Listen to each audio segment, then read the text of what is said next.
and Ghana Health Service.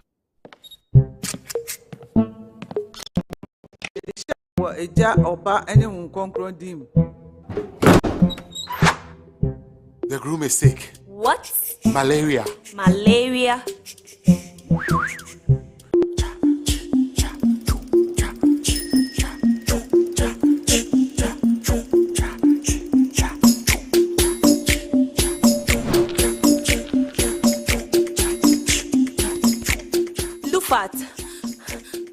Lufat.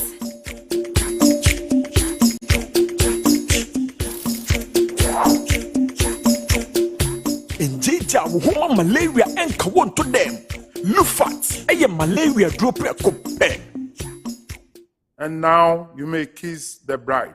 Entrance Pharmaceuticals and Research Center. And I Lufat. Lufat, a two malaria sententem. FDA, Ashasa, a Jedi in Kratoi Ajatus. From 1921 to 2021, the journey to our centenary has been amazingly worthy. Azar Group is 100 years and continues to achieve greatness. Main brands which were in the company are Azar Tex, which is an emulsion paint, texture paints, which we were the first people to produce it in Ghana, and Azar Gloss, which is oil paint. We were the first people to produce the carpenter's glue. Now we have new products like silicone paint. Join Azar Group celebrate 100 years and to create another brilliant 100 years together. Hey, tell me what? Tell me what? Hey, tell me what? Tell me, beer. Emma will worry me. Watch me, you come 1 week, Mr. Oh, now, yes. Nade. Senior, name me and you ma cut down my business is a collapse. I'm out of balance. So, who take quick credit, Inka? Quick credit? Yes, quick credit. Who pesika? Eddie, we are government and a private worker. Who pesika they are till hot so. We are Busumi Juma. Who yes, Sikadia Bibin Tempe so. Quick credit, Bema loan, and what you are in Kakra. Now, and make just some Cassian say. A collateral free loaner, Susu, savings, account opening, and a deposit as MBL. You hear and say, Ghana card. 2022 year, 1 year Juma, now 1 hour young. Who need excuse here? Quick credit to 03022 00390 and 05969 20833. Basina quick credit. Good morning, my neighbor. Good morning. Good morning, everyone. Good morning. It's a good morning, and we serve you breakfast. Not just any breakfast. Sizzling healthy. Yeah, all the time. Okay, let's take a peek. I brought my spine. There are certain things that we do to help the children with their brushing. And there's much more on offer on GTV breakfast. You want it served buffet style? On-site restaurant. Complimentary breakfast? Off of your plate chicken vegetables. So in my lifetime, I haven't seen Ghana Black Stars being an African country. Can I show what is written on the box? Yes, definitely. Where's the camera? Just stand and turn. So what's your pleasure than Votras, yeah? At that time of the morning.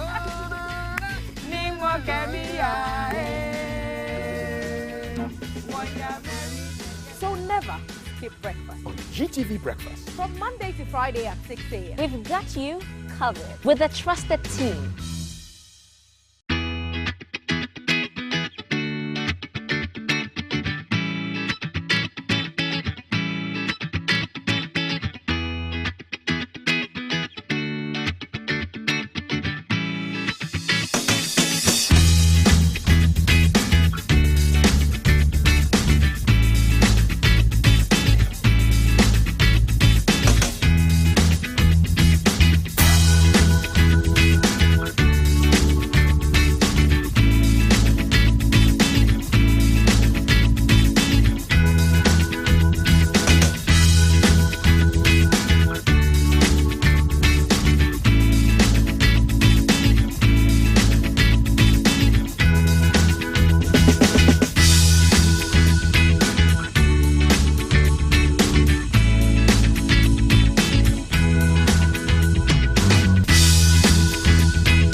you're getting that feedback that, Charlie, the whole thing is so sticky, you can't go. You just have to watch, and then before you know, you're late for work.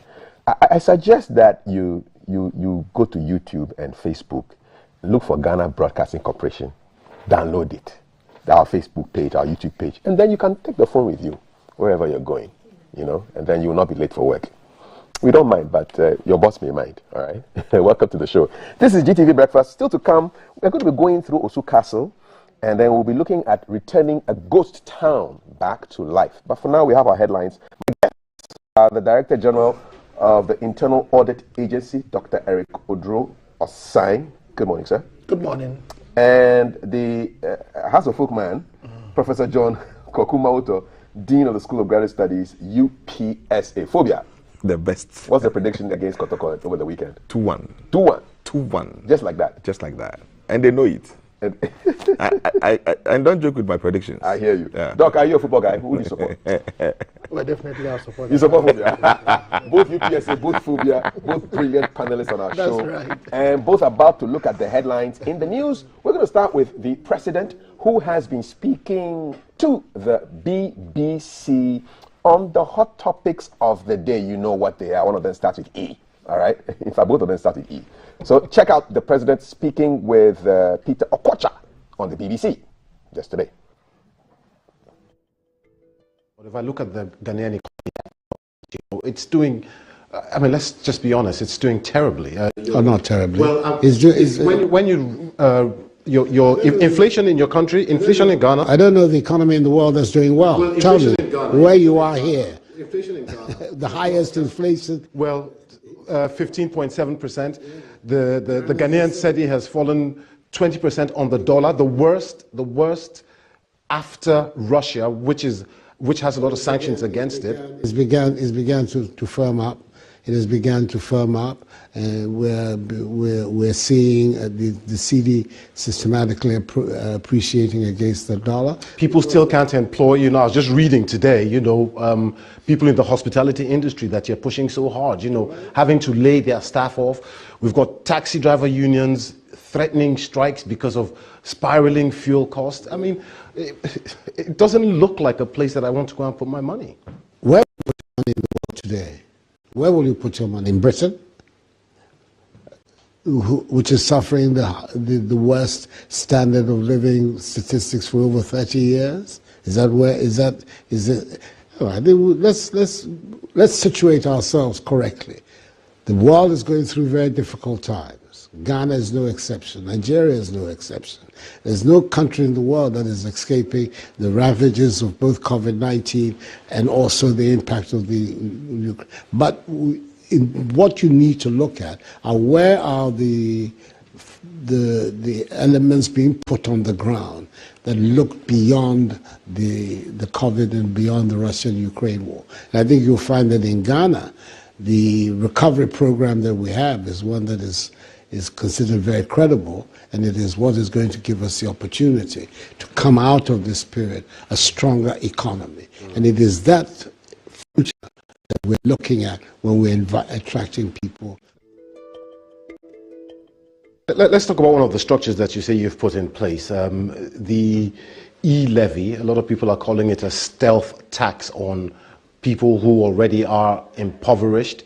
It's a 1.5% tax on people who do business on their mobile phones. So they use their mobile phones to send money or to... The digital economy, the mobile economy. Yes, but you're taxing people on money that has already been taxed. Is the biggest economy is emerging as the biggest economy in the country, and for a long period has not had any taxation at all. So it is important now that they also come into the net. Our country has one of the lowest tax to GDP ratios of any country in West Africa and of an equivalent economy. The ECOWAS area, the general average today, tax to GDP average is about 18%. Ghana, we're at 13%. So it's as if you're talking about a country which is already overtaxed, if at all, if anything at all, is undertaxed. Okay, let me take you up on that point. You know, on your low tax ratio to GDP. I'm just going to quote. Read this quote to you. It's from John Kwache, who I'm sure you might know is the Director of Research at the Accra-based Institute for Economic Affairs. He says there are several loopholes in our tax system that, if they are plugged, will be able to raise our tax to GDP ratio to something like 20% from the 12% that you're talking about. Are you speaking to experts like him? First of all, there's a recognition that he says that there's no. Well, that's his point of view. He's an expert. But he's an expert. There are experts in government as well, and we think it's necessary, and that's the reason why we... You think it's necessary to tax people who are already impoverished? They're not already impoverished. We're talking about people. We're talking about taxing an industry and transactions where a lot of value is being created, and we want to also bring that value into government coffers. I think that is something that is very. There's nothing so. And the levy is not Ghana. It's the only country that has something like a mobile tax, a digital tax. Many countries. They will not like it. Because they're already taxing people who do business online, and then you are taxing as well. People never like taxes. I don't know any group of people, especially businesses, when taxes are brought to them that like it. When you hear all these stories, Mr. President, I mean, Ghana was one of the the economic recovery of Africa, so to speak. You know, but when you hear about all these issues with the economy now, what exactly went wrong? Nothing has gone wrong. We're part of those who have been very badly affected by what has gone on in the last 2 years. Until 2020, since I came into office, 2017, 2018, 2019, the beginning of 2020, we were growing our economy at about 7%, the GDP growth rate. One of the fastest growing economies in the world was the Ghanaian economy, even in the crunch year of 2020, when the economies of the world dived. Ghana, we still managed a positive rate of growth because the fundamentals of our economy are strong. But it has been a difficult task for all the economies of the world. I think it is important that when you're making the kind of provocative statements that you're making, that you situate yourself, you speak as if living in the same time as you and I, where the world economy as a whole has gone through very difficult times. And there are several things that we're doing, which is in the line of being able to pick up our economy again. I have no doubt that next year, if you were to come and speak to me like you're doing today, we will have a different set of facts for us to look at. So that was the president speaking with Peter Okocha of the BBC. What do you think about what he said on the economy and the e-levy tax? Let us know, 055-556-1034. Let me speak to the numbers, man. Dr. Osai, your general impressions on how that interview went down. Thank you very much, and good morning to our viewers and listeners. I think you should expect these answers from the president. And these questions were hard questions.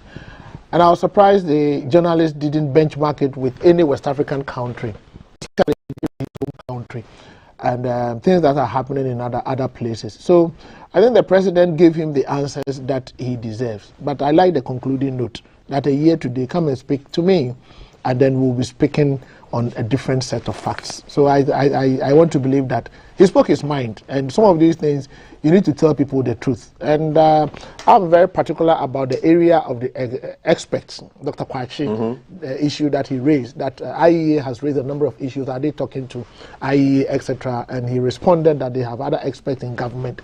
But I want to believe that even though you can have other experts in government, Dr. Kwachi is also a Ghanaian who can also contribute to the recovery of the Ghanaian economy. So there's nothing wrong getting Dr. Kwachi's view on board. And his views were valid. That look, there are loopholes in the tax system.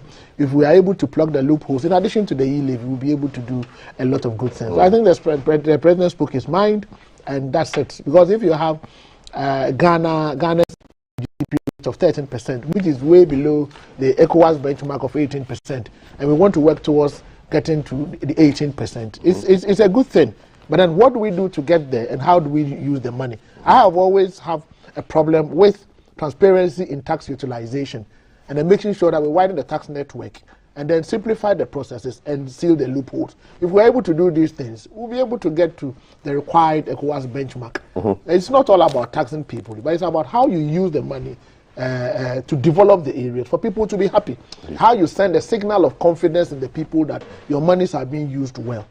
And so that's my point. I think the president spoke his mind. And let's see what happens a year today. Let's see what happens a year today. That interview was done yesterday, 4th of April. So let's 4th April 2023. Mark it on your phone. Put an alarm on it. All right, and then we'll play back this interview to the president. Professor Moto, your thoughts, your impressions about the interview? I think that was from both, participants, the journalist as well as the president. The journalist was frank to the point. I mean, he used figures, and the president also came out. Indeed, Kafi, you need to be in our boat to know how we are coping. Okay. Do you think the president was getting ticked off with the journalist? Obviously, when you are asked such questions on the spot, it's put you on the spot, and you either be irritated, but it depends on how you manage yourself, and then how you conduct yourself in the subsequent conversation. But I realized that as and when they continued, the president was able to reorganize himself and then use figures, not emotional. Because sometimes when you are put on the spot, probably you may be a bit emotional because of how provocative the questions will be. Now, the issues, indeed, they were not bad questions, were they? No, they were good questions. They were good questions, especially when he asked issues of e-levy at a point in time that your citizens were going through financial difficulties. I mean, our own data here from GSS shows that about 2/3 of our people have not recovered from pre-COVID era, difficulties. It tells you that we are going through a lot. Therefore, those questions were in place. However, some of those people lose sight of the fact that the government also, during those periods, the government invested so much money in augmenting people's, plight, especially investing over 17 billion of our monies into other programs to lessen the burden, economic burden on people. I think we enjoyed some free water as well as subsidized energy to various sectors. It also there was some investment to cushion the people. Now, there should be a recovery. And I think that is where the other interventions come in, how to see a very good way. We've been sitting here. I mean, e-levy is not everything, but it has become so controversial because of the fact that it's going to an industry, it's going to levy an industry which is a novel, okay, where virtually all businesses are entering. Kafi, in the next few years to come, shops will become warehouses. People will start converting their shops into either warehouses or apartments. You know why? Because myself and you may not need to be moving our cars to shops to go and shop. Unless once in a while, because all I need is a phone. Go to an app and then procure whatever I want to procure. I have to be wherever I am and the things to be delivered. That is the new order. And that is the so if indeed a chunk of the people are going to that space, it's not just about levying money transfers, but we have to levy active participants in those areas. Now, to inflation, I think the president answered it very well. Virtually all countries in the world. I mean, US. You say, where will you put your money? Yeah. Inflation today, every country, US, they suffered. I mean, experienced over almost 6%, increase in inflation. Okay. The same applies to UK. So I was very happy the president asked him that question. Okay. That today, where will you put your money? Is it UK? Is it US or Ghana? Indeed, there are other variables you have to look at, but the entire world, this is the hard truth. The entire world is going through difficulties. We are talking about recovery from two massive, crises. The war in Ukraine and then COVID-19. You just cannot downplay it. All right. Recover from this menace, and I think I also resonate with my senior colleague. Look, That was a very good response. A year by now, we should see what happens. Assess me and then ask me the same question. Okay. And let's see where we'll be in a year. You know, I was expecting the journalist to have said that he would have put his money in Nigeria. No, but he can't personalize. He went to the BBC. He went to the BBC, but then it's a Nigerian, you know, or he will put his money in the British economy. No. You know. As a rule, no top journalist will answer a question that a guest asks him. I see. Yes. It's not done. Okay. So he asked the question. Yes, he asked the question. Yes, it's not about him. It's about the guest. That's why we got. I think it was a bit more rhetorical. Yes, it was a trap. He didn't answer, and that was good. So, what do you think? Let's know. Peter Koch. Well, our guests were talking about the two main things that have affected economies, not just in Ghana but all around the world. The war in Ukraine, and then COVID-19. And speaking of COVID-19, excuse me, lowered our. The restrictions have been lowered, but the Ghana Health Service is cautioning us that we shouldn't abandon the COVID-19 protocols because we're not out of the woods yet. On the line right now is the Director General of the Ghana Health Service, Dr. Patrick Kuma Abuaji, to speak further on this issue. Good morning and welcome to the show, sir. Good morning, Kafi. It's good to have you here. So, update number 28, which took place last week, was where the president basically lowered a lot of the restrictions, and so now the mask wearing is not a mandatory issue. But you are saying that we shouldn't abandon the COVID-19 protocols. Is there not a variance between what the president said and what the Ghana Health Service is recommending? Oh, thank you very much. We are not contradicting. What we are saying is that the president never said that we have a zero case of COVID or that COVID has been eradicated.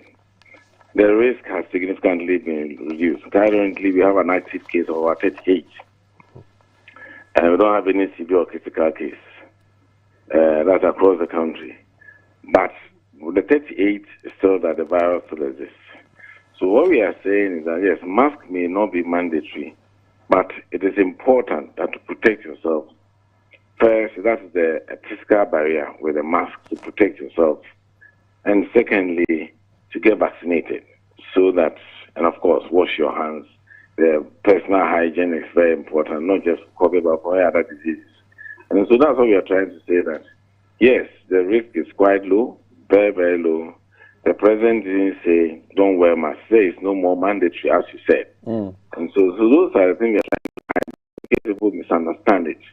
And that it is in your interest. In the last 2 years, we have learned a lot about how to protect ourselves, how to identify when we are not well, when we suspect COVID, and what to do. So we want people to continue to do that. We are telling health workers to continue their wearing their masks, because that is a dangerous place to look at. We are, so as the airlines continue to do, we continue to wear masks. This is a very small chamber with many people there, and so wear your mask there.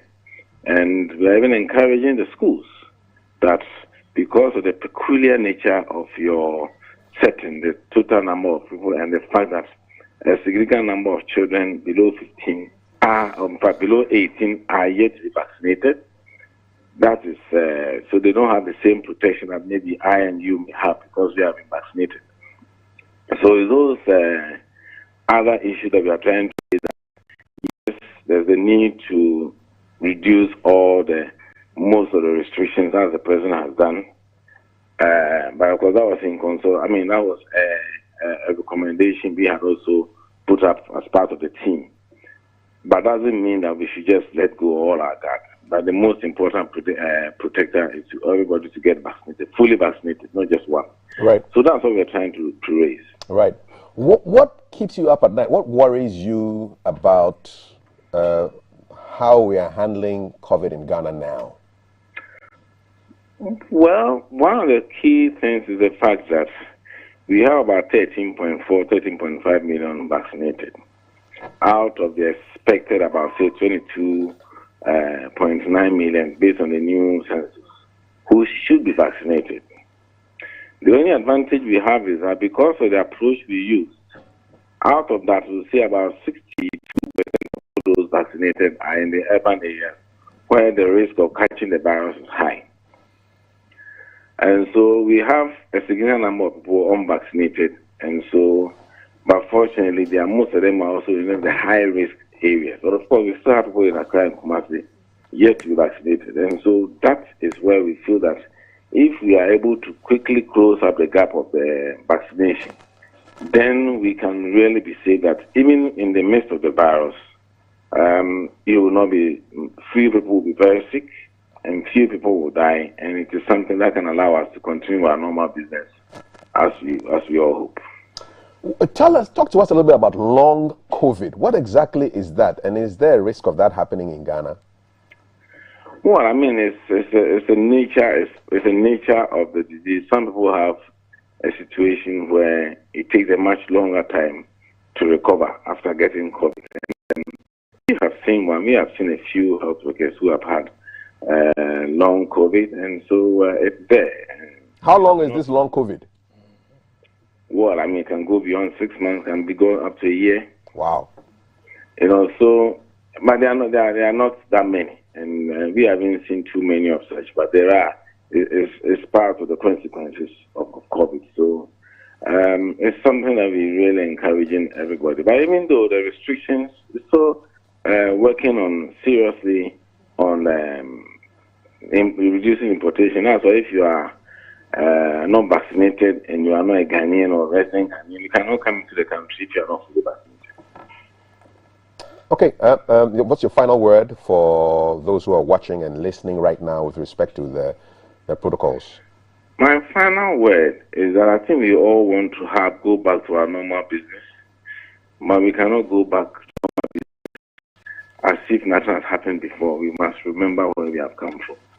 We must remember that in the workplace, ventilation is important. We learned that appropriate arrangement and spacing is important. Hygiene in the office is important, and any workplace is important. The virus is still around, lurking around. People are not vaccinated. Some people are not vaccinated, and so they must continue to protect themselves, especially when you find yourself in an enclosed area where there's a lot of congestion. Right. I think the risk of transmission may be higher, and so even though mask wearing is not mandatory, those are the situations that if you have your mask, wear them.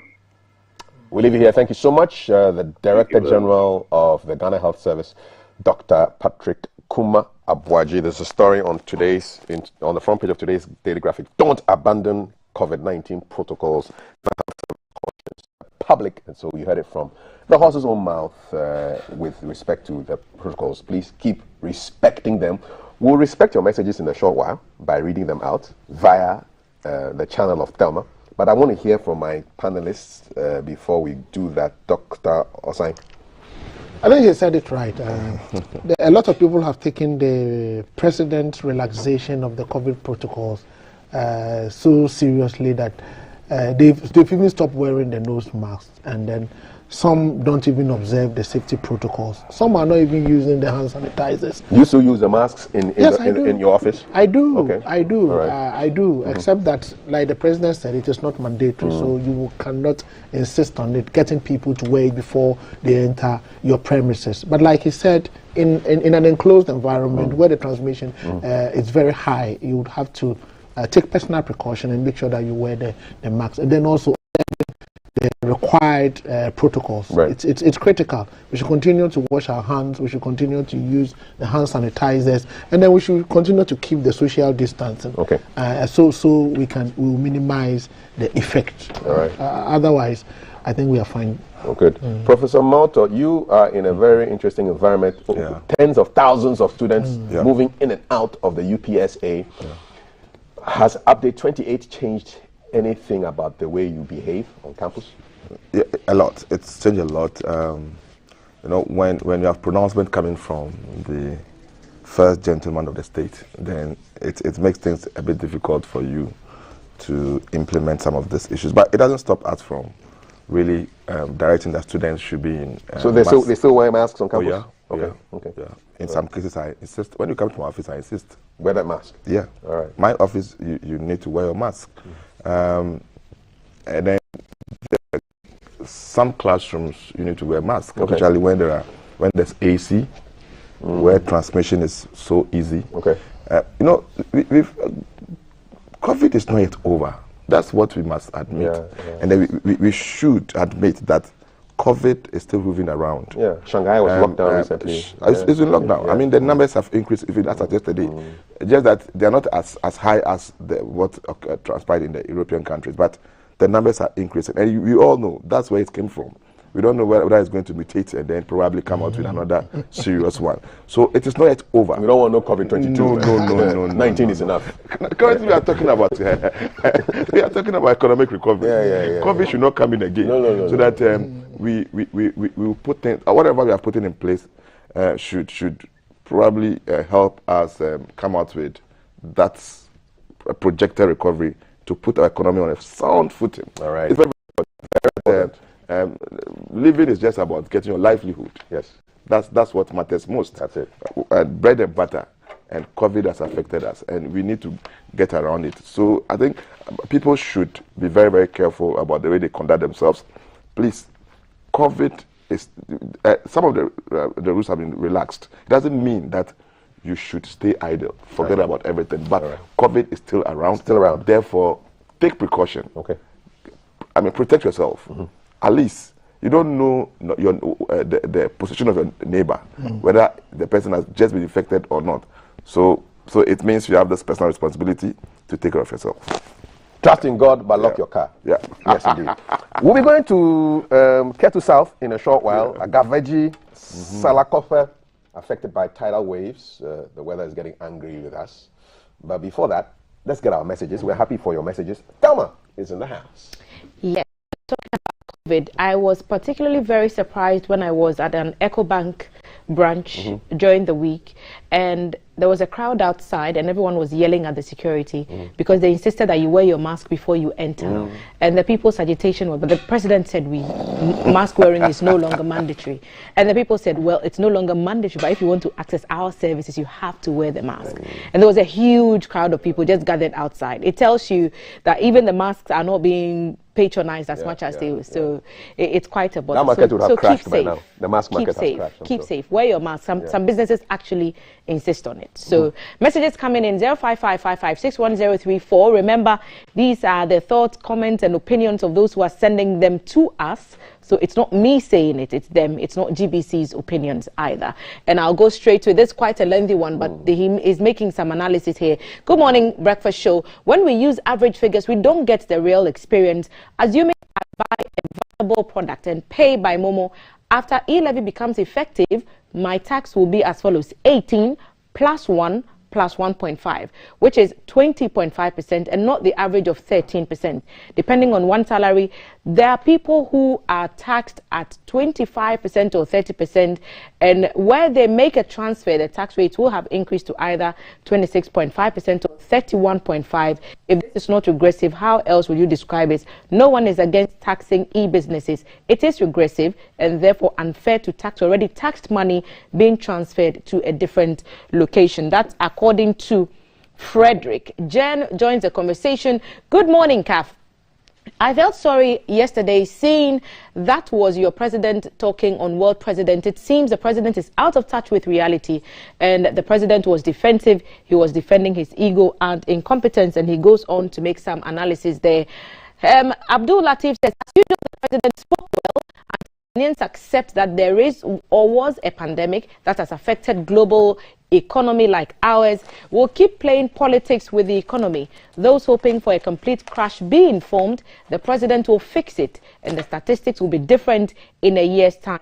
I'm a proud Ghanaian listening to the president at BBC. Nana Kojo from Esum says, so this is typically how our president personally reacts to us when citizens complain about hardship. He could have mentioned some measures he has put in place to solve the terrible economy, but decided to rebate with questions to the journalists. Every economy is suffering is not an answer to our problem, Mr. President. That's according to Kojo. Let's take some more messages. Good morning. I'm Odwe from Ade. So I want to know if Mr. President hears our crying. I know most NPP MPs will lose their seats and they will be shocked. Trust me. Other messages. Good morning, CAF. I think the president spoke well. some level of precision in answering most of the questions. However, for his response to some part of issues on taxation, he brings to mind one proverb which says,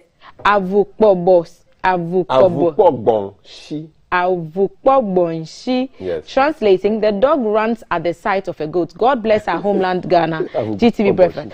Akpene sent us that from Wager. Isaac joined and said, the fearless journalist met the fearless president who knows what is happening and assured the journalist with some positive fact. Ghana is a great nation and the president is a strong leader. The world we all know has a broken economy and countries are bouncing back. Let's support homegrown efforts is what he's saying. The Post DG. The president is a great liar. Well, you have to substantiate that. We can't associate with that claim. Start where you are. Use what you have. At least do your best and don't compare yourself to others. I don't really understand why the president is doing comparison with other countries. One thing the president must know is that our city is one of the worst in the world. Corruption is the motherboard in Ghana. He's a tech guy. And apathy towards development. These are the problems the president must fix, not e-levy. Bright from Dansoman in Accra. Alhaji Dauda says, economic growth which also has costs, resource depletion and ecological disturbance and widened inequalities, especially during the takeoff stage. And Dr. Odro Eric, who is an accountant and an auditor, can speak to this subject. Alhaji Dauda says from Medina Estate. Seth is saying positive response of the year from the president. A year by now, you will be here asking different questions. Bravo, Mr. President. The battle is still the Lord's. NK, good morning, GTV breakfast. Indeed, the government just spoke his mind. There's a lot of loopholes in the system that needs to be seen. My biggest worry is why everything in Ghana is at a standstill, all because of the introduction of e-levy. Government workers' salary delays, hardships everywhere. I'm surprised, because e-levy is supposed to be additional revenue item to our already perhaps existing tax income revenue net, but not a lifesaver by all means. God save Mother Ghana. Do I have time to read a few more? And then we go to the next. Okay. That time, I think you should use your eyes to read before opening your mouth. What do you think? I am using my eyes to read. Thank you, Jesharon, for your comments. Keep them coming in, and I'll read as much of them as you can. Okay, if I can't read messages, well, I will read messages that don't insult anybody. So this is the trick to getting your comments read on our screen. Don't insult anybody and don't call them names. That way I will read your messages. How about that? Yes. Okay, do we have a deal? Yes. Don't insult anybody and don't call anybody names. And then I'll read your thoughts. You can always... You can insult in a diplomatic way. The British are very good at that. They'll choke you, but they'll be smiling. And you go home and think about it and say, hey, Charlie, delayed reaction. The guy, he jabbed me. Yeah. One more and then we go. Yes, okay. I'll see if this one, use my eyes. This was Good Morning BFS. What with our leader? Whenever they've been asked questions about their leadership, they always make comparisons right from DCEs to the president. That's no leadership. Do your job, account for it, and state your plans for your solutions. Okay. Those are your comments on our WhatsApp number. I'll be back again to read some more if time should permit us. In the meantime, let's look forward to that conversation we'll be having with the Apiate Support Committee, and the rebuilding efforts are ongoing, and we'll see how far the fundraising is going to help our brothers and sisters who were affected by that devastation to bounce back to life before the explosion. Kaf. Okay, thank you so much, Thelma. Look forward to seeing you back again. You're watching GTV Breakfast, and we are going to get to South because there were some tidal waves that swept away homes at Agaveji and Salakofa in the Kedi South area of the Volta region. To help us find out exactly what happened and what's being done, we do have on the line the director for NADMO in the Ketu South area, Mr. Paul Alosode Togbe. Morning. Good morning, sir. Wizon, you're welcome to the show. Thank you very much. Good. So let us know exactly what happened at Agaveji and Salakopa over the weekend and what NADMO's response has been so far. Thank you. I want to extend my greetings to the viewers, cherished viewers, and any other person who is listening to the program. We'll hit Agaveji again on Sunday, 3rd April 2022, around 4:30 that way. And when we had the information, I deployed some staff to get there and ascertain the fact on the ground. And they went there around 5:30, and they saw the reality on the ground, that the homes were flooded and people were struggling to pack their luggages away. And so when they were trying to interact with some of them, they couldn't have time for them. They were there till night and returned to back home. Yesterday we were there with them, but surprisingly, the water thrown back to its bank, and the place is now dry. But it's only that some homes are a bit wet. A bit? And we realized it's a lot. 85 houses were affected when this incident happened on Sunday. And this involved 55 households. And among all these things, we realized 228 people were affected, individuals were affected. And this made up of 47 adult male, 55 adult female. The boys are 82 and the girls are 44. And what we could see is that their personal belongings were very wet or drawn into the water. And also the school children's SS book and all those school materials were also wet. So we see that there's a need for support. And we quickly compile our data and submitted to the region for onward submission to the national so that action can be taken for support of the people. Have they received any support items, Mr. Alosode? Have they received any items as we speak today? Not yet. We have submitted this thing yesterday. So we are waiting on them. I had the information from the regional director that they will be coming around today. So we are waiting for their... What have you asked for to help the people of Agaveji and Salakope? What have you asked for as NADMO? Yes, the people need some food items and then SS book for the children. This is why we realize that they need those things so that they can start up again. I mean the people from those homes. Is this the normal response time for something that happened on Sunday? Today is Tuesday. Yes, today is Tuesday. So the team from the national and the region will be around today. Don't you think that the response is a bit too slow for comfort?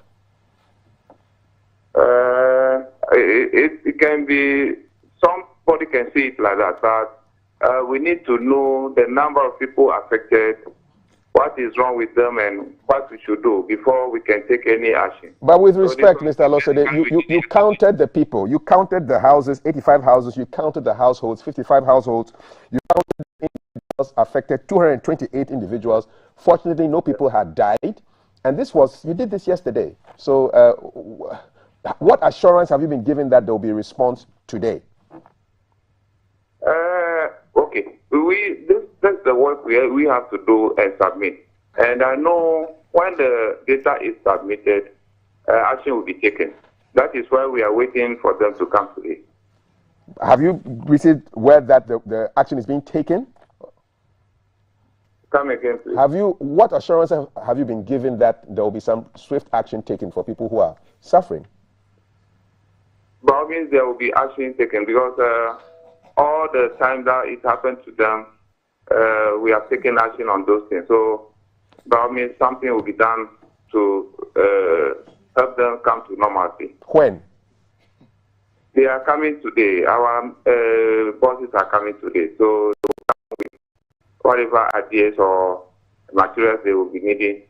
They will come today. So we will hear from them today. Just remind us of what materials you are expecting today.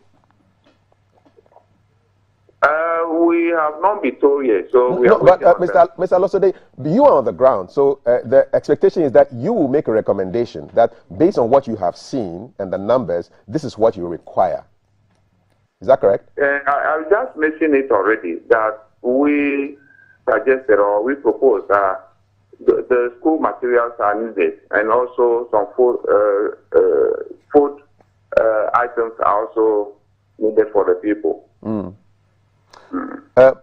Long term, what is your recommendation to the powers that be to deal with an issue like this? Because it's a yearly affair. What's your recommendation as the man on the ground? Our recommendation is the relocation. But since the people is the ultimate result, then we will also appeal to the government to come and to continue with the sea defense where they have stopped. We should take it from there up to Aflao. But the necessary thing is they have to relocate, but they are not ready to relocate. So they say they need only sea defense, and we are also appealing that the sea defense should be done or constructed for their protection. If they were to be relocated, where would they go? There is a higher ground, but according to them, it's far from where they have been doing their daily activities. They are all fisher folks, so they are not ready to move away from the sea. That is the problem we are encountering all the time. So that is why we also say that if the sea defense can be constructed so that they can stay there, that's fine. But if it cannot be done, then the relocation will be the appropriate measures. Are you frustrated by the stance they have taken? You being the technical man on the ground, knowing the solution, does it frustrate you that they don't want to move? I am seriously worried as this thing is happening, because this is not the first time. Last year it happened about 4 times, and this another year we have started again early this time, and we don't know what will happen next. So I am a bit worried. We hope that the items you've requested for will arrive today, as you just told us, and then we will keep in touch and find out how things are going. But thanks a lot. Paul Alosode is the director for the area, responding to the destruction that took place with the tidal waves over the weekend on Sunday early in the morning, 4:30. And I'll just run those numbers by you. 85 households, 85 houses, structures, 55 households affected, 228 individuals that were touched by this, no casualty, and they've asked for help. So headquarters should be landing there today. You shake your head, Dr. Osai. I'm disappointed, actually. He's not motivating at all. He's not somebody who gives the people hope. And if these are the kinds of people who are managing NADMO at the district level, then the national office must be very careful. People are suffering. This thing happened on a Sunday. What is the essence of decentralization? The district NADMO office should have anticipated this. The gentleman told us that last year it happened 4 times. So if nothing at all, you have a baseline. You know that it is likely to happen. First quarter, second quarter, pair something against that one. Once you wait for the region and the national, what are you doing yourself? The gentleman is not giving the people hope. And I know that his national director is a very proactive person. Whoever is in charge should quickly move into that particular area and give the people hope. This gentleman would have to sit up. This is not the way we respond to issues. 3 days after people have gone through that, people are not able to sleep. Water is entering into people's homes, and you sit there and say you are waiting for the region. This is not how we manage a country, and that gentleman will have to sit up. So I invite those at the national level to quickly move to that area. And then I also invite them to do a quick reprofiling and analysis of their district officers and make sure that they are responsive, they are proactive, and then they will make sure that they give people things on real-time basis. This is a disaster matter. This is a disaster issue. You don't sit down and say that you are waiting for somebody in Accra, you're waiting for somebody from the region. Where is the region? The region is Ho. The region is Ho. Between Ho and where this thing has happened, I'm not sure it's far. For it to take people 3 days to respond, I think it is rather unfortunate, and the gentleman would have to set up. Those who have the powers to take decisions must take decisions on this gentleman. It is not the best. Could it be administrative wahala at NADMO, Professor Mauto? Because you can do all the counting, but if the systems don't allow you, it's a multi question. I don't think so. I think he himself is not being proactive. He is not being proactive because you are in the region and you are the district NADMO officer. You are supposed to work with the district assembly. There is a district chief executive. They have emergency fund that can support you in the interim before the region comes in, before the national comes in. You sit there and say you have taken statistics, you've sent it to the region, it's gone to the national, you are waiting for them to come. What have you done by way of getting in touch with the district chief executive? And where is the district chief executive? What is the sense in decentralizing administrative functions to the district level? I think they should set up. People are not doing their work, and these are people who should not be paid with state resources to respond the way the man is responding. I'm highly disappointed because people are dying. People have not been able to sleep for the past 3 days, and you sit and talk like this. He's not feeling what the people are feeling on the ground, and it's rather unfortunate. I think he could have done better. Prof, Calf, you know, I'm even marveled, but not really surprised by what just transpired. It's all about the relevance of NADMO as well as the country's preparedness to solve these perennial issues, especially. I sympathize with the young man who just spoke to you. Indeed, if he had all the resources to address this problem, he would have addressed it. To be frank with you, it's all about resources to address it. 3 days ago, we have a whole country have cascaded down to the district. Something has happened to your citizens. And currently, we don't even know whether they've been provided with food or alternatives. We don't know. And the response just tells you that there's nothing that has been done. It's a national issue. It's a national issue which we must address. And you see, thank you, Senior, for these are the short-term measures that must be done now. By now, we expected that the government should have moved in to address the issue, provide some short-term measures just to give the people hope. But the long term, once again, the delivery for the young man was so bad. And it takes that leadership, the willpower to move the people. Look, in the long term, should we always allow this natural disaster to affect lives? One of the answers he gave was, the people are not willing to live there. It's not about the people now. It gets to a stage that we need to tell them, you can't be here. It must work. It's a public policy issue. It's a policy issue. Now, a major is the sea defense also a public policy issue? No, it's about money. It is. It's about money. It's about resources. That is the long term. But I want to see a short-term intervention to minimize the impact and the effect on the people. That is it. And then we adopt a medium to long-term approach to resolve this problem. Government cannot move from Accra and go to the place when they have a district chief executive who is expected to represent the government and who is expected to bring development to the people, who is expected to listen to the cry of the people at the action point. You know, so that's the whole essence of decentralization, is to make sure that people feel governance. But if they are going through this and you can't find the district chief executive, the NADMO officer looks helpless, then where lies our decentralization? But Senior, it once again boils down to resources. Indeed, if the DC or the MC has the resources, by now I think that they would have intervened. That's why the young man was like, we are waiting. I don't know whether you heard, we are waiting for assistance. They don't have it. Their warehouses are empty. Okay, this is a gospel, the hard truth we must face. But see, in the long term, should we continue allowing these people to live closer to the sea? Should we allow some winning? Till date, you know, after the immediate one, some few days after that, people were still winning sand. I mean, there were a number of documentaries on that.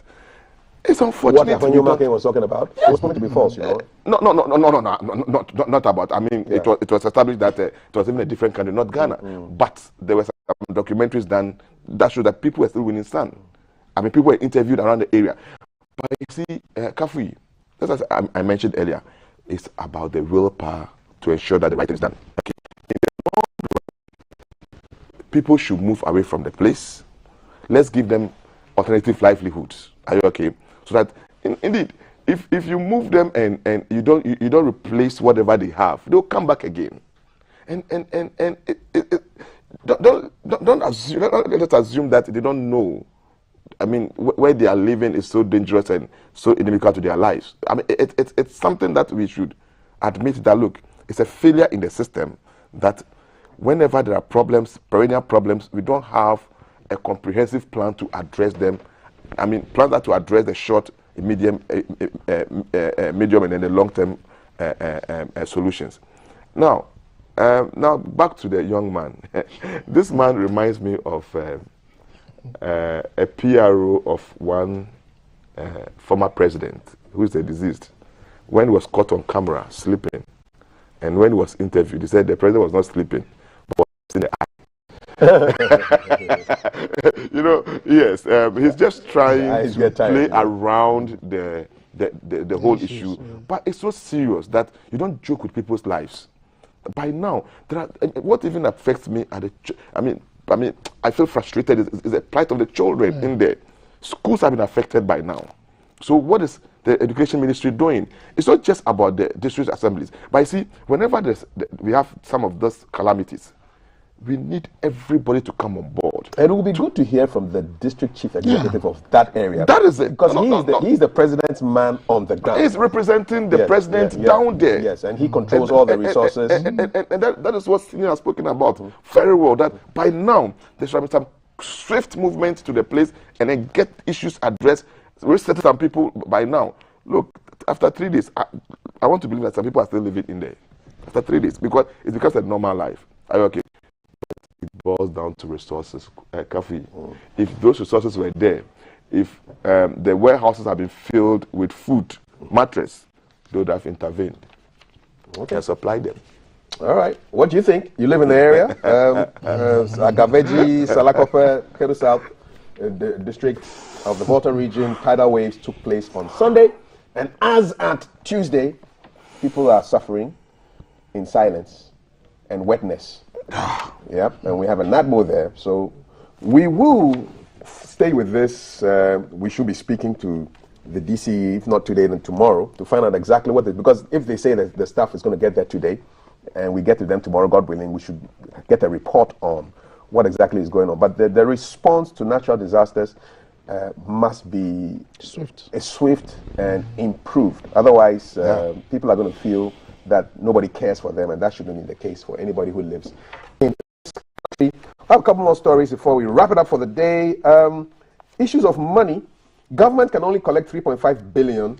The NDC is asserting in today's Business Analyst. And there's also the finance minister speaking in today's Ghanaian Times about how the opposition prevented the passage of the e-levy, and so there's going to be less money to be collected. How is it possible to achieve the 6.9 billion target when the opposition has stopped you for 4 months? It's likely we will not get all the 6.9 billion. This is Mr. Oferiata speaking to City Business News, blaming the opposition in Parliament for the delay in the passage of the e-levy. Does this help? Kafi, you see, he shouldn't blame the opposition. They should blame themselves. You know why? Because you introduce a policy before going back to educate the people about the essence of the policy. So why blame the opposition? After they went round to educate the masses understood the concept. Okay? So it's not just about the opposition. It's about the procedure to introduce a policy, especially when it has to do with levying people. Are you okay? And they thought, and I always say that, look, they thought they would have used the usual way of pushing laws through Parliament. When the numbers were different? When the numbers were not there. So now, you needed people, okay? In fact, this particular regime is going to cause a change in parliament. If it has not, it must. Okay. Because over the years, they use the traditional means of, oh, we have the numbers. If I'm in opposition, if you don't like it, just walk out. But now, you need to dialogue. You need to establish consensus. I mean, you have to establish oversight. Okay, let people understand your plight. Now, because you didn't start well. We've lost, the country has lost income, revenue. From January, the whole of January to March, we haven't generated anything from the e-levy. But why do you blame the opposition? Because you did not, it's not about opposition, you did not educate the people respect to the essence of the tax. And then the fact that the tax is critical to the everyday life of Ghanaians. We understood. I think myself and Senior, we sat here and it's a problem. But the levying even goes beyond levying transfers. It's just a matter of time that Ghanaians will come to appreciate that indeed, if you have the option, government should remove all taxes from petroleum products and then sway into the platform. Chairman, if I have the option to choose between, if I have the power to choose between levying petroleum products and levying e-platform, I will levy e-platform, because once you levy a petroleum product, the whole economy is affected. Dr. Sang, your comment on this? I think now it has been passed. The president has assented to it. We understand that his collection will start in May. I would encourage the Ministry of Finance, GRA, Controlling Accountant General Department to intensify education in this month of April, and then ensure that they put in place the required systems so the impact or the negative effects on people will be minimized. People would also understand the importance of allowing government to collect the taxes, and then this panic withdrawals we are hearing will reduce. But even with the panic withdrawals, if you are an individual and you do a cost-benefit analysis of whether to use or the e-platform or go there and pay the money yourself, once you go once, twice, thrice, you advise yourself. So that's not an issue. But we must intensify education, tax education, e-levy education, and it should not be concentrated in Accra only or in the English language. We should break it down into other local languages so that people would understand the issues. Okay. Thank you so much. Director General of the Internal Audit Agency is Dr. Eric Odro-Osai, and Professor John Koku Mauto is the Dean for the School of Graduate Studies, UPSA. Gentlemen, thank you very much. A little update on the Agaveji Salakope issue. So we reached out to the DCE, Mr. Maxwell Lugudo. He's currently in a conversation with the chief of the area, and we shall hear from him later. If not today, then tomorrow. We'll find out exactly why NADMO and the authorities have not responded to victims of a natural disaster such as that which occurred on Sunday. The slowness of the action is most distressing and worrying to the people who had this affect them on Sunday, and as of today, they're still waiting. You know, I read a book when I was in secondary school, Waiting for Godot. Yeah, you cannot wait for Godot at this time. And we cannot wait for your messages not to be read. A few messages before we wrap out here. Exactly, and I'll read just a few more. So these are comments of those who are making them, not the comments of GBC. PNDC and NDC should have done well for both Ada and Keta for the sea defense 70 years ago, but now look at what is happening to them. So NDC is a failure to those people. Along one tidal wave in Volta region, the NADMO man at the district should have factored the anticipated wave during their preparation of the district development plan, and now would have been the time to immediately disperse the anticipated fund for the disaster. Waiting for region or Accra will not solve the problem. However, the officer has spoken on national television to expose the weaknesses. Let's give him the benefit. At least he has been on to alert all of us of the situation, including my professor at the studio, who is unhappy. Prof. Eric, forgive the man, is what Mr. Ampoma is saying. Gilbert says, our emergency response time is deplorable. This is because adequate resources are not allocated for this purpose. Our politicians care more about their own comfort than the livelihood of their constituents. This is sad. Yao said so in Accra. the tidal wave story is a bit dicey. That's according to F4 here. I think I side with all what your panelists are saying. What in the world is the NADMO director waiting for before moving to the main office to bring assistance to his people? Then again, why do the people only call for relief items and not permanent solutions to their plight? King Kaf, I don't get it all. Permanent solutions to save lives and possible resources is the right way, I believe. Nanekwe Mabuating Ablikuma Central, aka E-Levy is good, says, good morning, Kaf.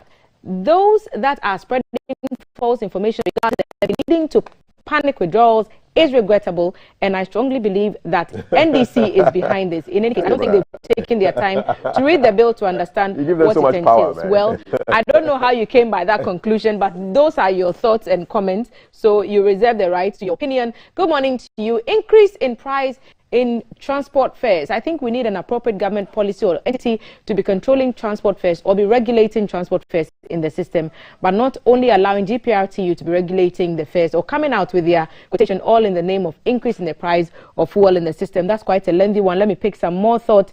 Good morning, Kaf. It appears Dr. Odrosa is very remote from the realities on the ground at the local level. It is impossible for government officials to perform their roles when resources are not made available to them. Even the DCE is helpless.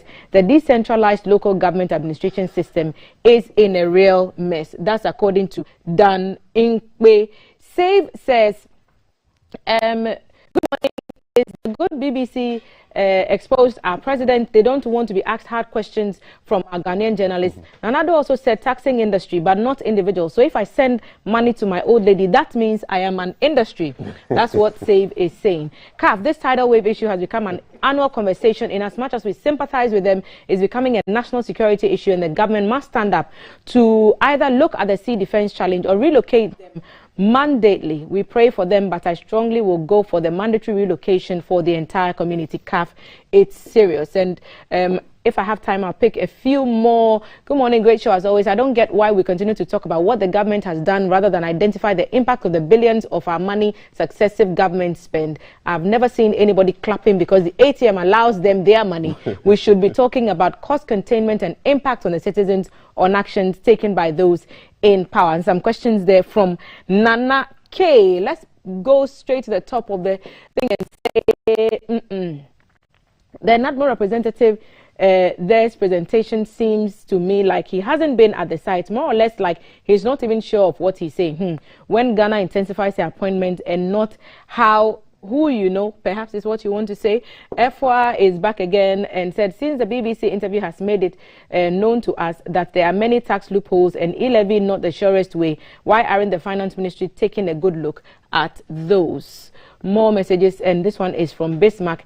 It is not that Ghanaians do not understand the e-levy, but the issue is that what job did the government create and want to tax the good people of Ghana? You can't separate the poor from the richest when it comes to e-levy. Ghanaians are not ready to pay. Virgin is back again. It says, keep it up, GTV. You guys are doing a good job. And these two gentlemen are good when it comes to discussing issues. That's what Virgin is saying. That's the Virgin with a child, right? This is quite a lengthy one. So some analysis going on here. Forwarded message. Oscar Mali from Medina, because we want to save time. I'm trying to find some of the short ones. Seth says, NADMO officer should be sacked. He doesn't deserve that office.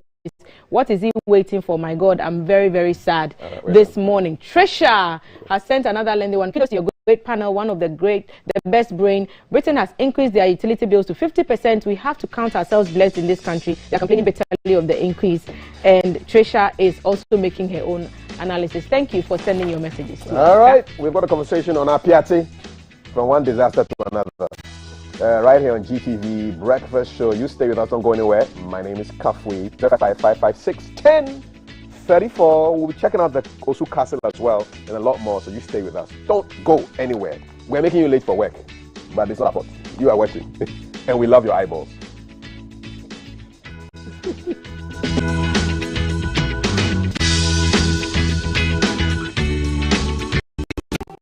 First 2 years, your baby will experience amazing growth in so many ways.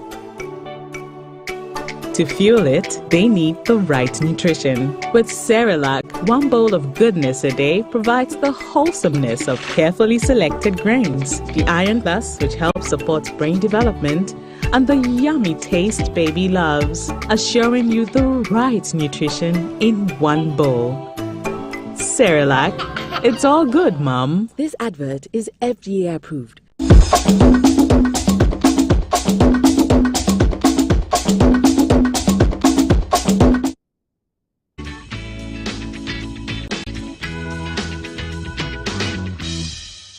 Affects us with peasantry. No.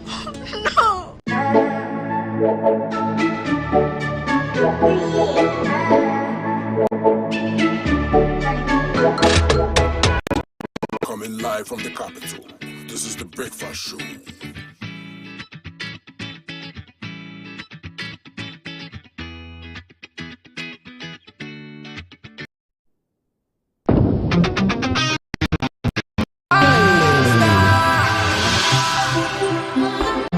And they call me UJ.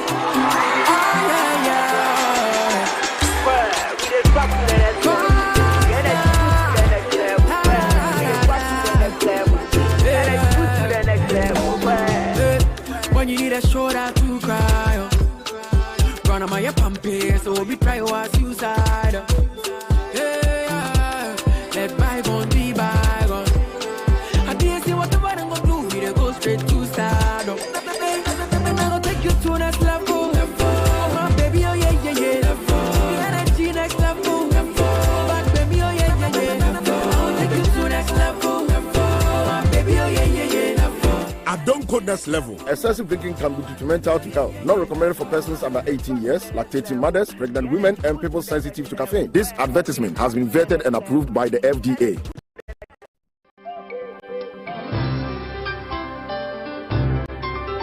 Oh, today he has been extra sweet, and the way he looks at me. I have done everything by the book. It's on. Hey, but I have to get some condoms, Charlie.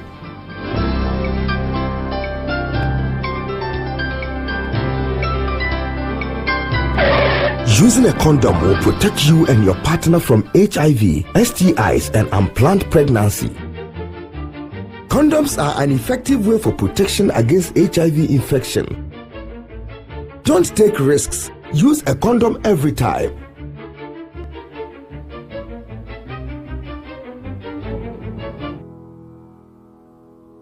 Always come prepared. This advert is brought to you by the Ghana AIDS Commission and Ghana Health Service.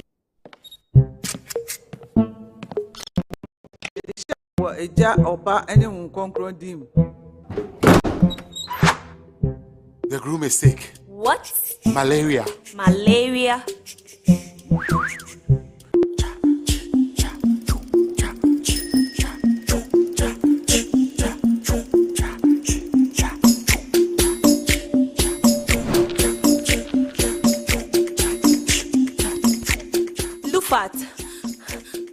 Lufat.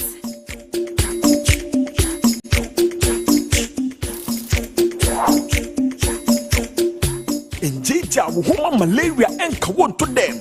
Lufat, a malaria drop a cope. And now you may kiss the bride.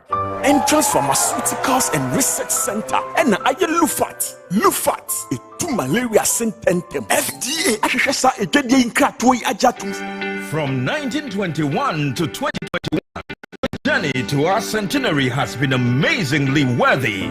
Azar Group is 100 years and continues to achieve greatness. Main brands which were in the company are Azar Tex, which is an emulsion paint, texture paints, which we were the first people to produce it in Ghana, and Azar Gloss, which is oil paint. We were the first people to produce the carpenter's glue. Now we have new products like silicone paint.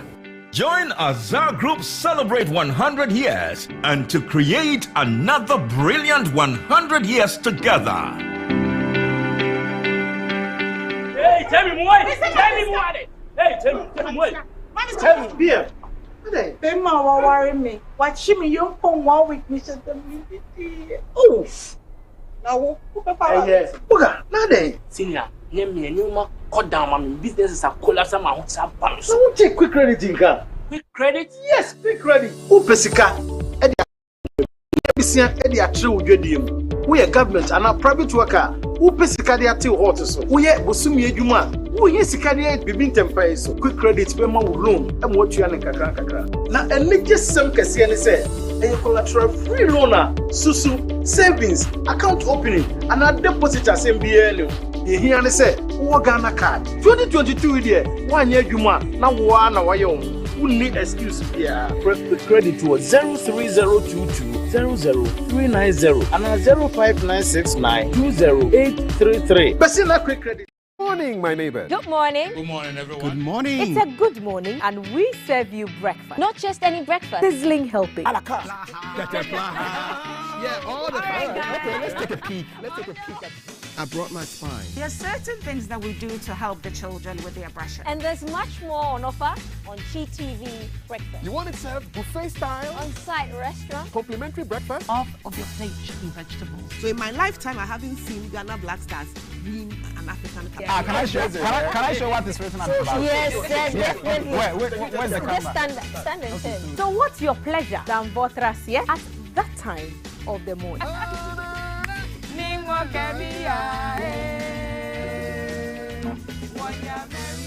So never skip breakfast. On GTV Breakfast. From Monday to Friday at 6 a.m. We've got you covered with a trusted team.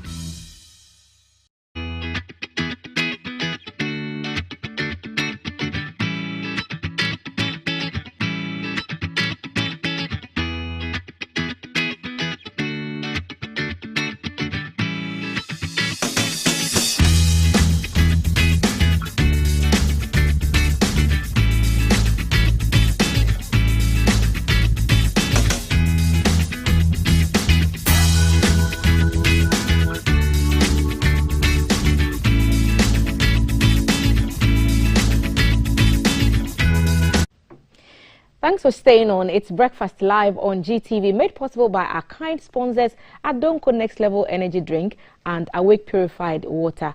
Also credits to Befitting for my outfit this morning. Follow them on Instagram and also on Facebook. Befitting by SFBG is the name, and that's the number.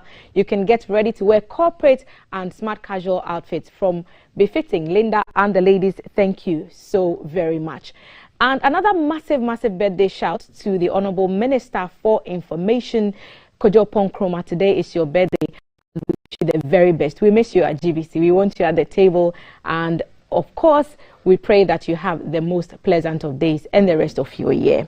We understand that SIGA is meeting heads of government state-owned enterprises, and we'll be getting details of that much later on. For now, as Kaf said earlier, we've looked at one disaster with tidal waves, and we are going to focus on what happened in Apiate.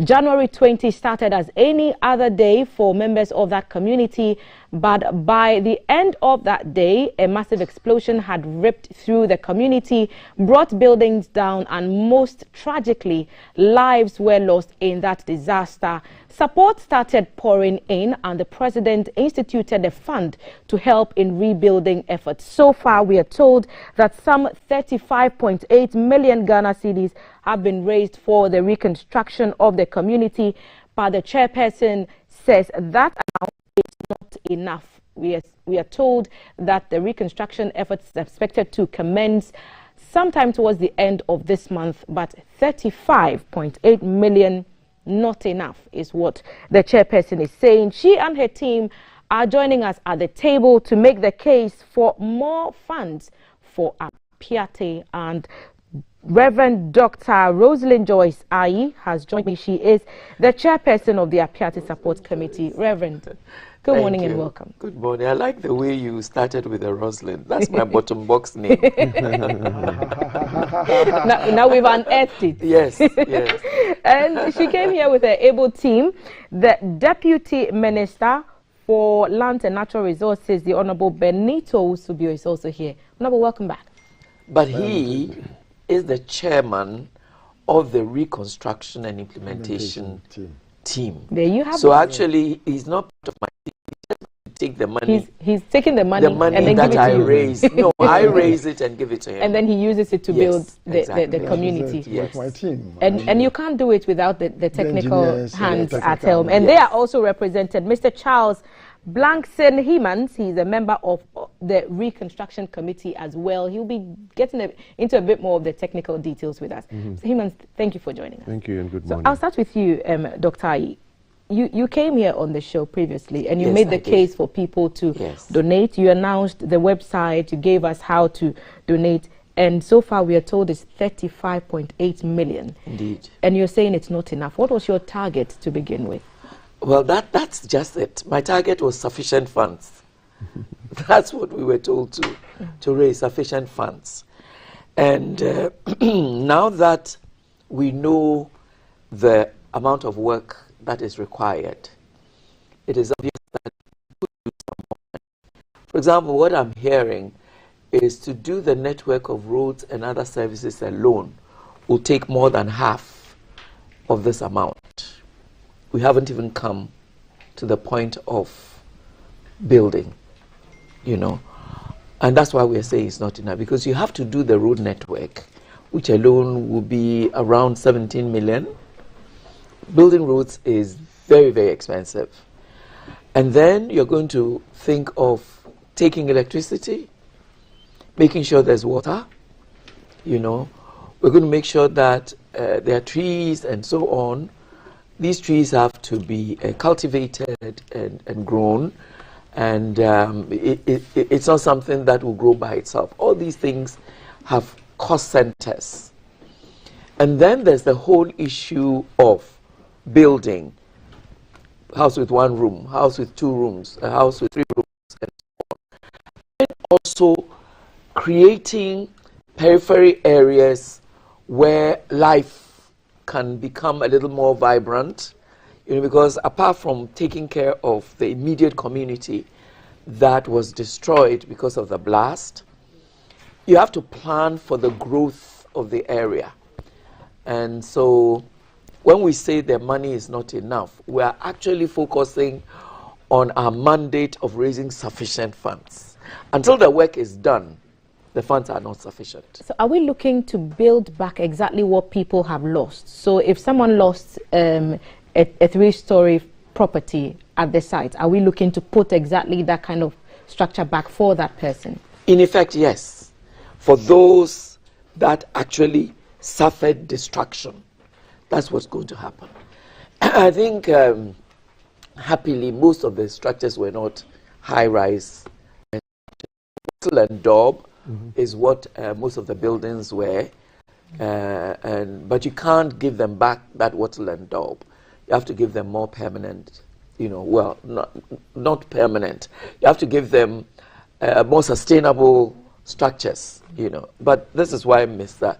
Hemans is there. You go into the detail of how many and what's going to happen afterwards. Yes, and Mr. So Hemans brought us some numbers. I would just like to pick on the finances a bit more so that we have exactly an idea of what we are putting those monies to. So that's why the chairman is here. We are talking about raising monies, and this is coming on the heels of an accident that a mining company has been found to have been responsible for. The president made a call for even the fine to be paid into the support fund. How is that going? Yes. The agreement as to how that fine should be paid, and yes, they were to pay them in tranches. So as we speak now, the first tranche has been paid. They were not supposed to pay the whole thing in full. I mean, in fining them, we are not supposed to break the back of the company. We should also understand that this is a living concern that is also has a lot of workers and all that. So yes, we are fining them, but then an arrangement was done in such a way that at least they can be able to pay without the company suffering too much. And that is what they are doing. As we speak now, the first consignment has been paid. Okay.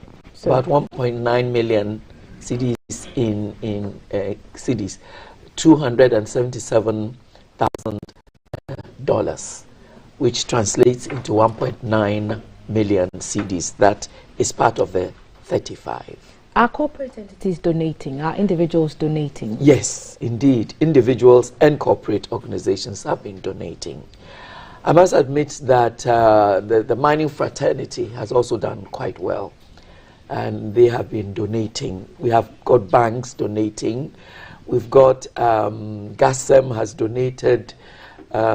We have individuals also, deputy ministers, including him and myself. The minister has donated, the president has donated, a few other individuals who don't always want to be mentioned.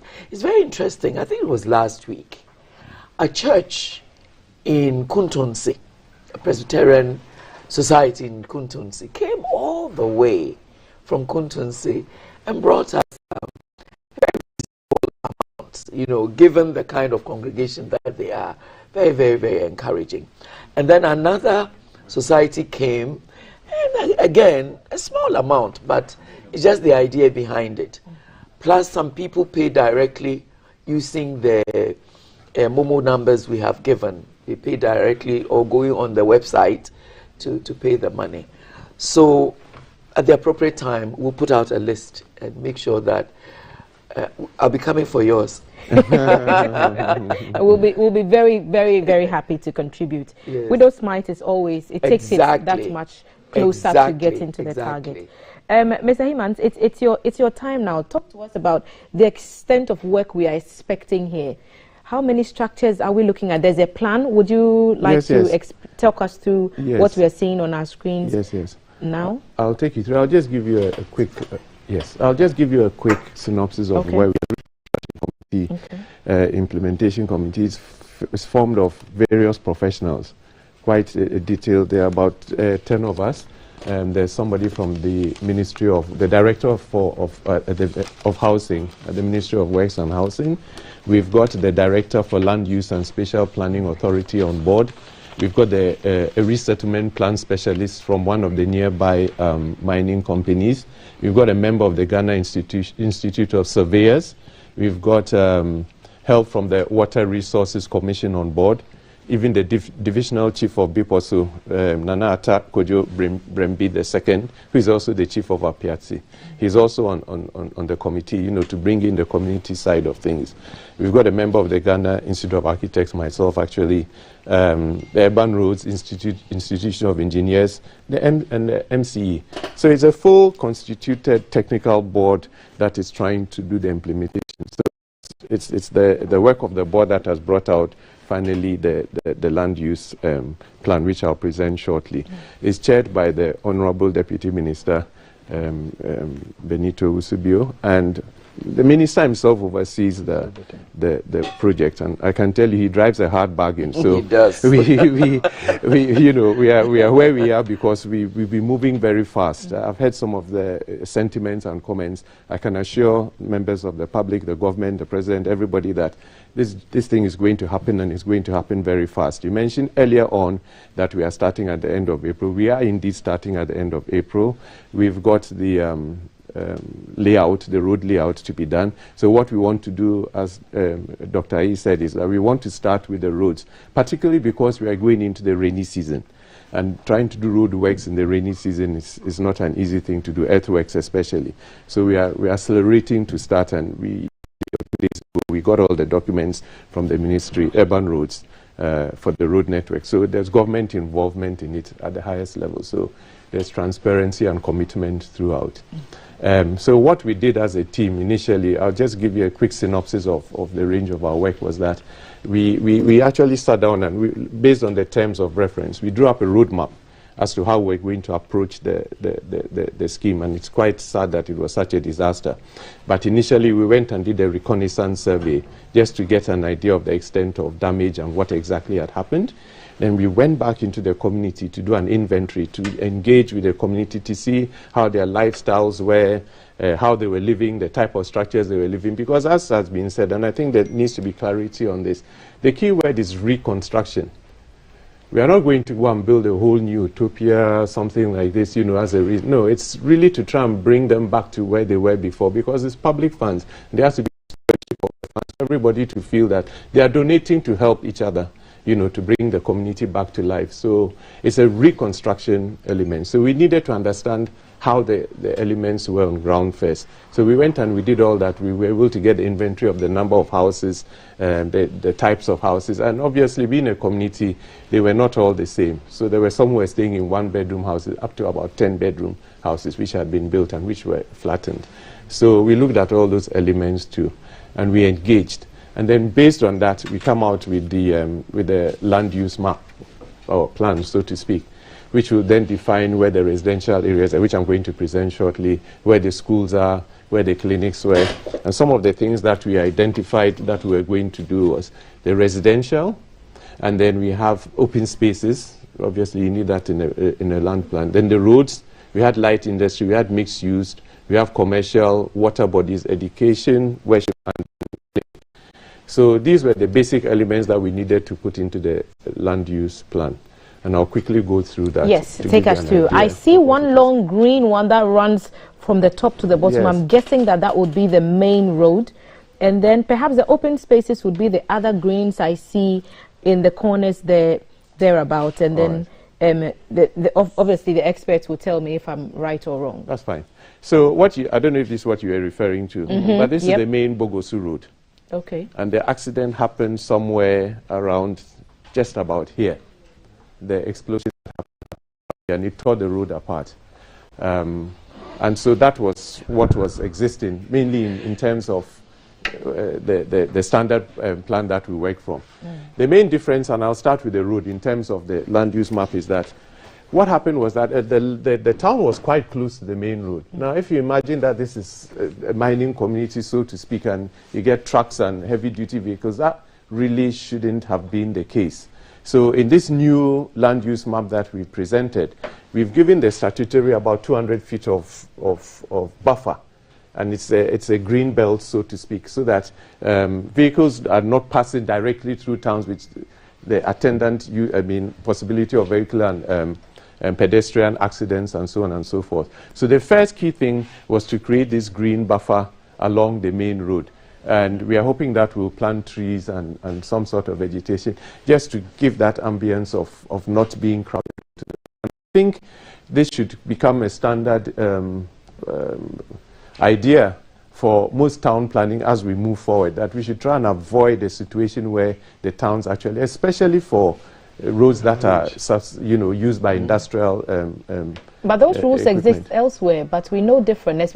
And when it comes to, for example, rail, yes, people have come so close to the rail lines. People have come so close to quarry sites, and now we are being told if we're not careful, we'll have to start importing stones because people just build anywhere. What's I guess that would not be your forte, but an enforcement plan really is what we need to make sure that space is kept clean. We don't have to wait for this to happen to bring it back. So I think the enforcement and legislation is very, very important.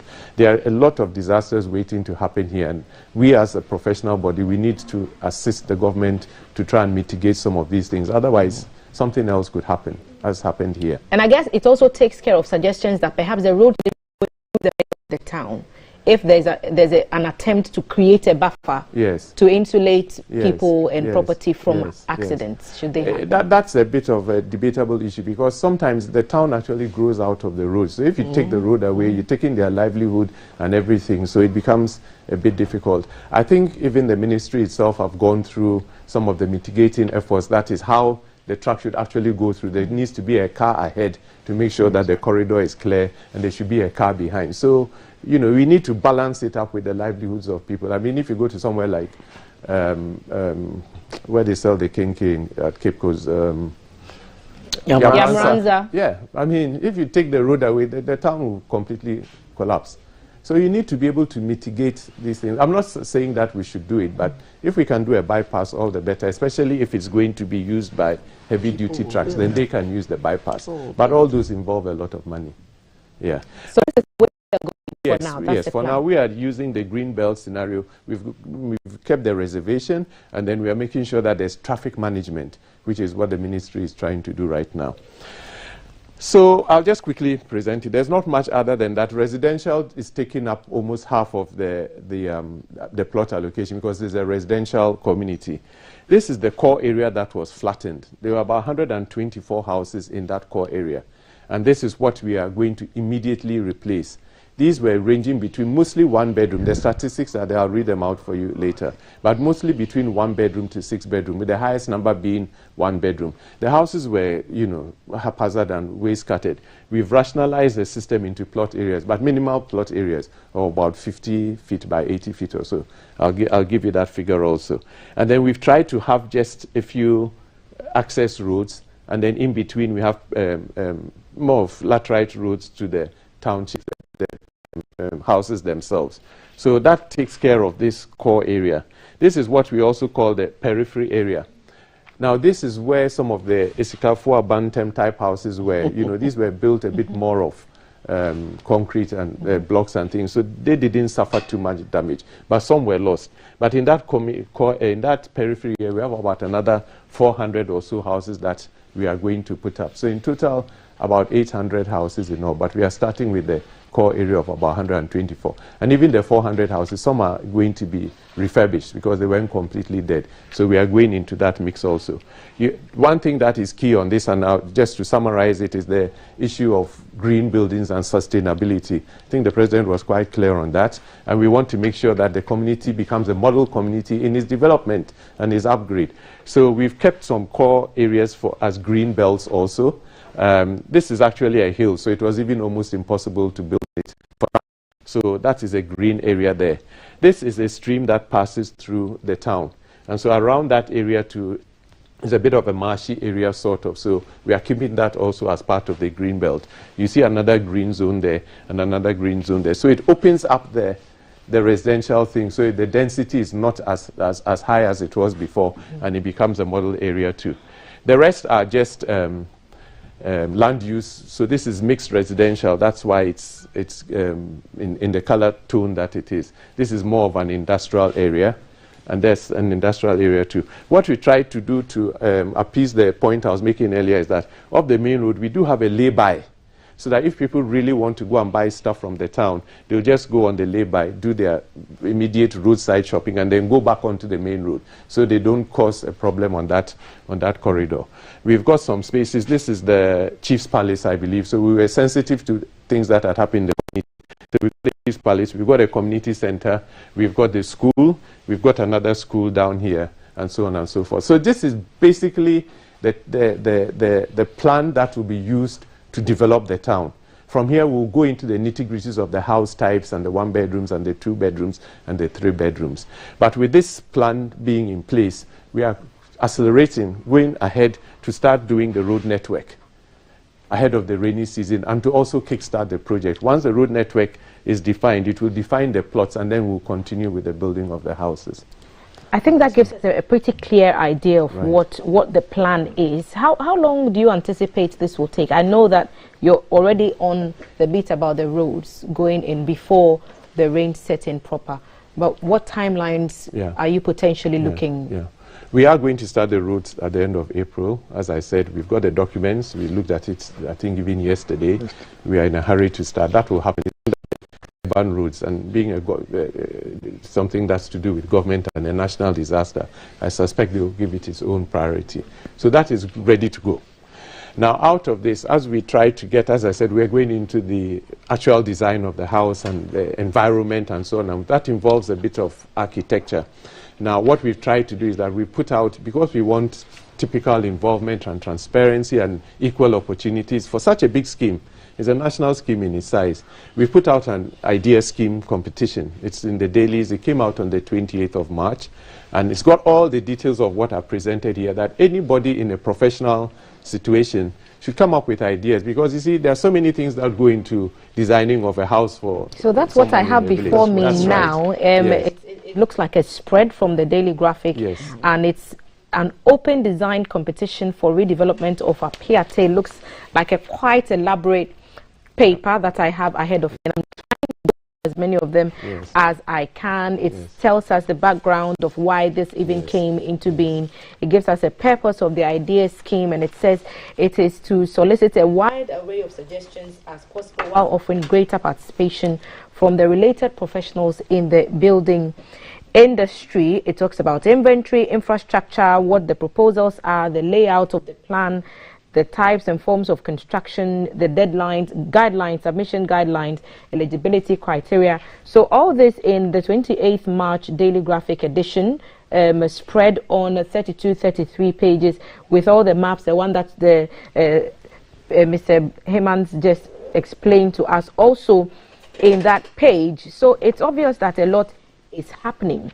And perhaps I'll put this question to you, Honorable Deputy Minister. Mr. Hemans spoke about traffic management, and I saw that you were quite enthusiastic when he made the point. So perhaps you'll explain exactly what the plan is to do that.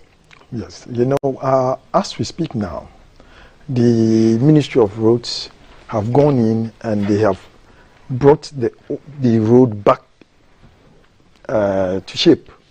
You know, after the disaster, there was something like, I would say, a cave-in in the road. But as we speak now, that has been repaired.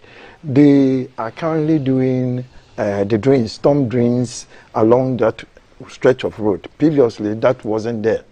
And like he's saying, they will be creating something like a drive-off where you can drive off and then park to do other activities. It's very important because when you go back there and then you stand there and you look at the current road as it is, you then realize that, look, perhaps what we had previously was actually, let's say, begging for a disaster to happen, because the current state as it is now is far better and far planned and far managed. We are also making sure that the school will not be sited close to the road. It will be a bit inland so that the kids wouldn't have to walk along the road, because this is a highway where huge trucks ply, and it's very important that we protect human as well. Thelma, I would want to thank the wonderful team I have on my implementation team. Yes, they are technical people, but then I'm also a technical person. Yes, because I happen to also be a member of the Ghana Institution of Surveyors. Yes. So, so far, we've been working together and ensuring that we'll be able to deliver us how Ghanaians expect us to deliver. There's one thing too that we have to look at very well, is community engagement. And this we have not overlooked. As we speak now, we have a local planning committee also on the ground. And that committee is made up of the MCE and one rep from the community who happens to also be the representative of the Ghana Chamber of Mines. And then also the chief of the town, the divisional chief. And then the town and country planning officer from the municipal assembly. These people are always there engaging the people. The plan you saw on the screen has been blown up, has been positioned in the town where they are. Their resettlement place, their temporary place is there, and day in, day out, they are all looking at it.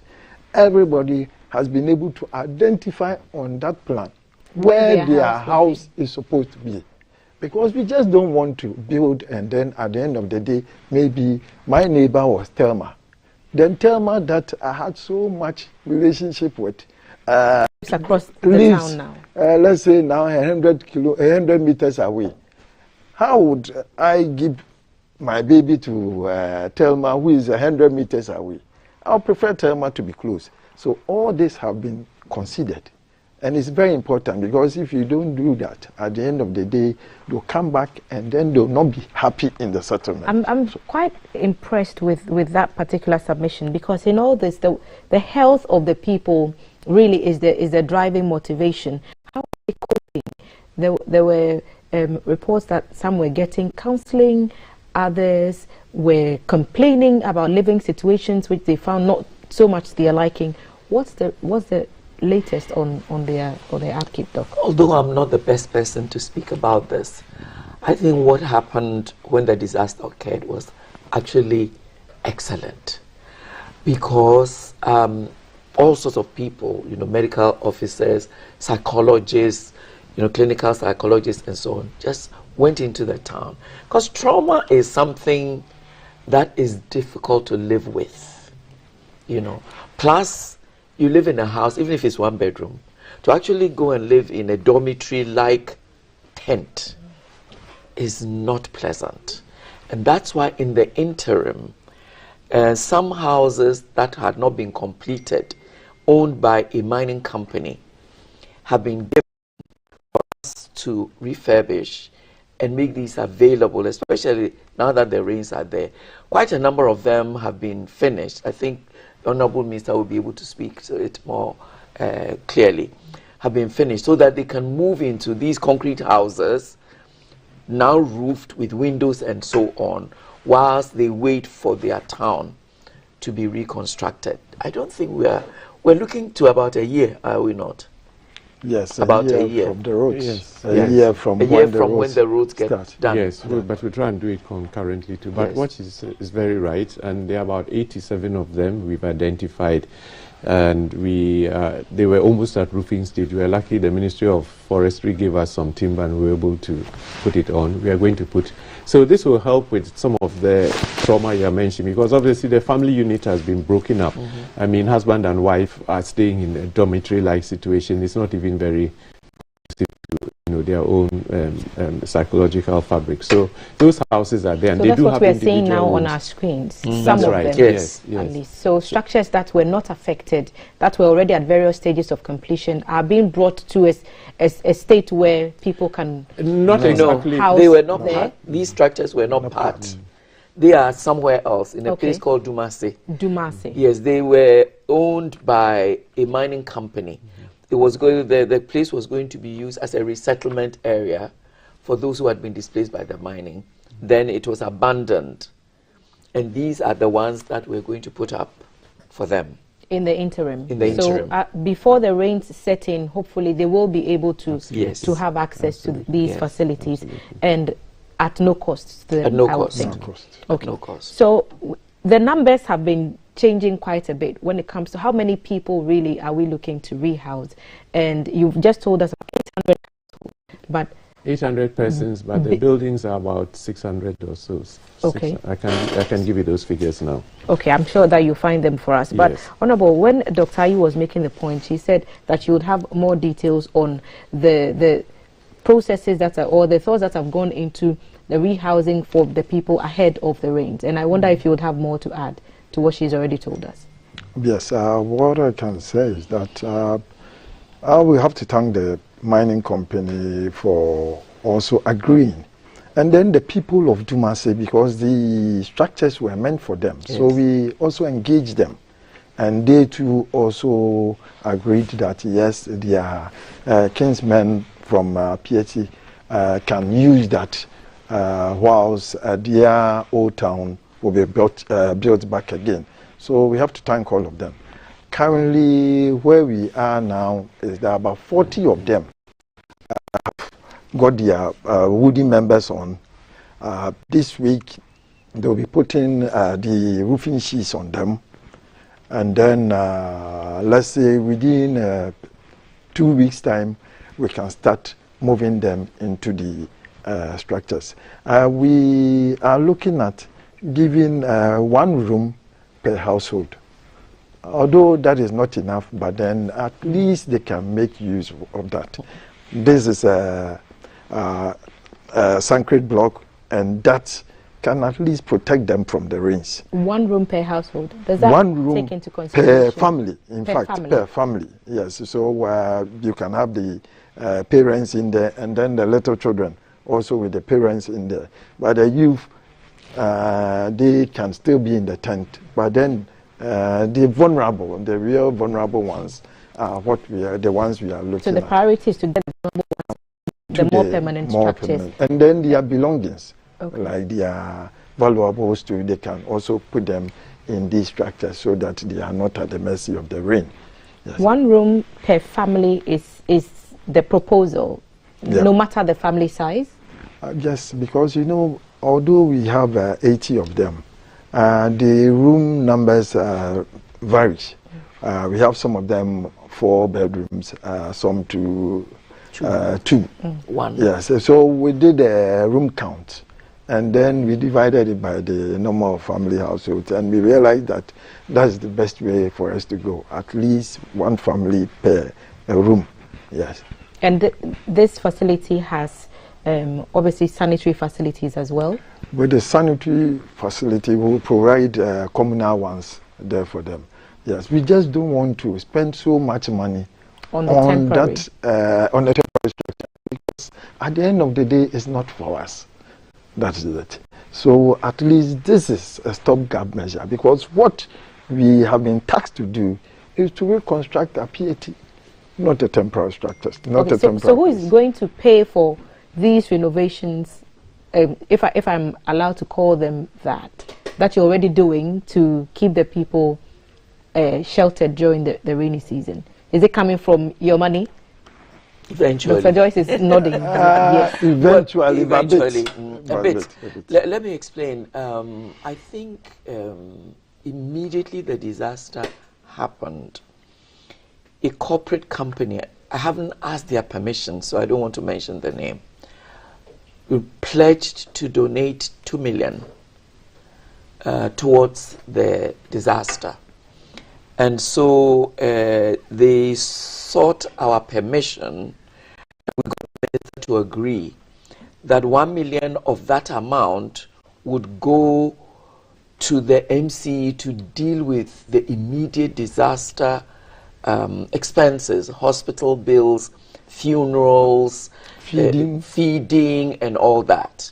And that the other 1 million will be given to the reconstruction and implementation team to deal with the temporary structures. So that is the plan now. They haven't come to ask for some more money, because a part of what they need has been given in kind. Forestry Commission brought the needed wood that would be used to do the roofing. And then other companies have also given cement that will help with the other things that are needed.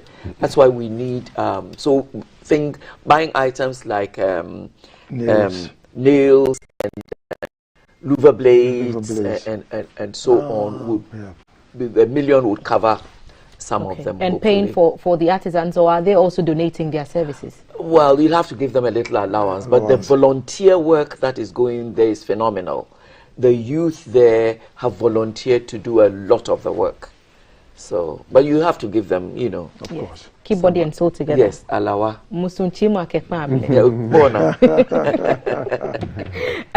You were trying to find some figures for us. Yes, I have. I mean, and so in the core area, the place that I mentioned earlier on, there we are replacing 124 buildings, and they are mostly made up of the 1-bedroom type. There are 41 of those. 2 rooms are 35 in number. 3 rooms are 23 in number, 4 rooms are 15, 5 rooms are 8, and the 6 rooms are 1. And that's for the core area. In the periphery area, some of the rooms go up to 40. In the core area is 124 buildings. You actually have an inventory. And yes, we do. We're seeing that on the screen precisely, now. Actually, if it's on the screen, that's fine. And so verified by the community. So do you want to? Yes. So everyone came to check their details, and they know that theirs have been captured in the database of actually by names and verified by, like what's normally done, by other citizens. And confirmed. Yes. And then we have where they were staying also. So we're trying to just bring it all back together. Okay, take us through this. So I think this is the key one, really. The roadside shops, these are just commercial issues. But for the core area that I was mentioning about, and you see it really reflects the lifestyle of what they were living. The 1-bedroom, they have 41, whilst in the outer perimeter, that area is just 16. So in the core area, we have 41 of the 1-bedrooms to going down till about 1. It stops about 6 or 7 rooms. And that makes up 124. Like I said, included in these are some of the ones that might be restructured. We have 416. So when you add up the two, it's about 500 and something, if my math is right. Yeah, thereabouts. So those are the total number of houses that are going to be built. The population of Apiati is about 800, according to the census survey. That was done by the Statistical Service. The rest of, I think this is the key information on this one, but let's just scroll up quickly and I'll see if there's something else. And then these are the land sizes. So this is the land use of the place. So we've got, you see that the residential takes up the bulk of the land use. So we are using the land effectively at almost 39%. Next, of course, will be roads to be able to get access into that space. And then the open space, which is important to us as also. So those are in the 10, 20 figures. The rest are minor figures as reflects the land use map. And then in terms of the land sizes, if we can scroll up, please. See the one bedroom on 40 by 50 plots. Okay. Yes, and then the 4-bedroom on 60 by 50, and the bigger it goes. And then the outer perimeter, the newly planned areas, they are sitting on 70 by 100. Those are for later development or expansion. So those are the numbers, really, that we are looking at. So perhaps now is a good time to talk about tenders and what should people expect, who should be interested in putting a bid in, and what should they have to make them eligible? Who wants to take Deputy? Go on. Yes, we want to be as transparent as possible. So this is open to the entire citizenry, but then especially to those from the built environment profession. Yes. You know, this request for proposal has gone out, and I'll let Mr. Blankson add on to that. Yeah, sure. And I mean, and I think it's important what has been said. You know, we are looking at real estate development. Looking at even government aid, state housing company, anybody who is in the built environment, who's looked at the scheme and think they can come out with something innovative. We are looking at people who can do maybe even fast build technology. We are looking at using people who can do compressed earth blocks. Somebody has even sent me a brochure ahead of time about interlocking blocks because of the green nature of those things. So we are open to ideas. We've kept the window short because of time. It's less than a month for them to come up. But once that comes, we'll zone into it and then choose the best technology for Apiati. Right. Are you thinking Ghanaian? Are you thinking global when it comes to these invitation for tenders? Ghanaian. So yes. Ghanaian we'll be companies. biased towards Ghanaians. and what would those companies should they be expecting to subsidize their rates because of the nature of this disaster, or should they expect to be paid for everything that they will be doing for the country? Wouldn't it be wonderful if they can choose to give reasonable what do you call it? Quotations. You know, not only quotations, give us some discounts. Reasonable discounts as their contribution also. That would be wonderful.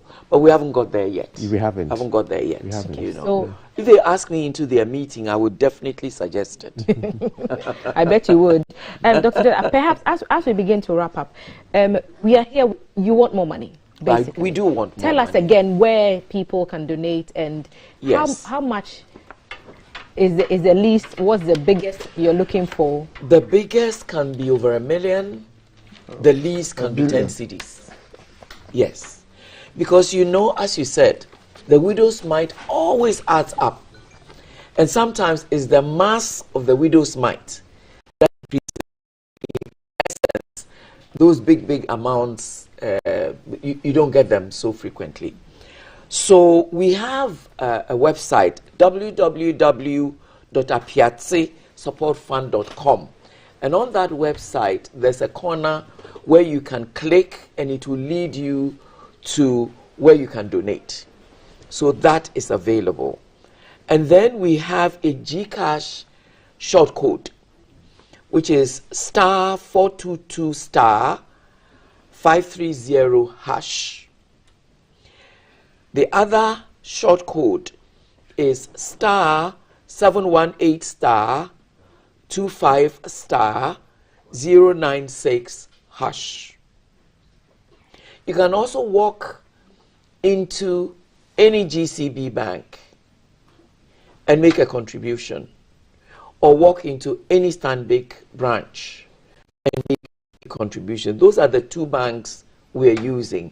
GCB Bank and Stanbic Bank are the two banks we're using. Okay, so we are speaking to Reverend Dr. Joyce Ayi, Chairperson, Apiati Support Fund, and Deputy Minister for Lands and Natural Resources, also Chairman of the Apiati Reconstruction Committee, and also Mr. Charles Blankson Himans, member of the Reconstruction Committee. They are all here talking to us, explaining what the redevelopment of Apiati entails and the cost involved. We've just been told what is going to go into what, how many buildings are being reconstructed, what's happening to the people now, plans to get them sheltered throughout the rainy months and weeks ahead. And what are your thoughts on what we've heard so far? Our WhatsApp number 055-55-61034, and CAF is ready to tell us what your thoughts are on the matter. Key reminder that these are your thoughts and comments and not that of GBC. CAF. Okay, thanks, Thelma. Good job. Reconstruction work at Apiati is really going well, but more safety measures must be put in place to avoid another disaster, says Silas Odum from Mankesim. Let's see, we have any more messages coming in. 055-556-1034. You are giving us motivational messages. We're happy.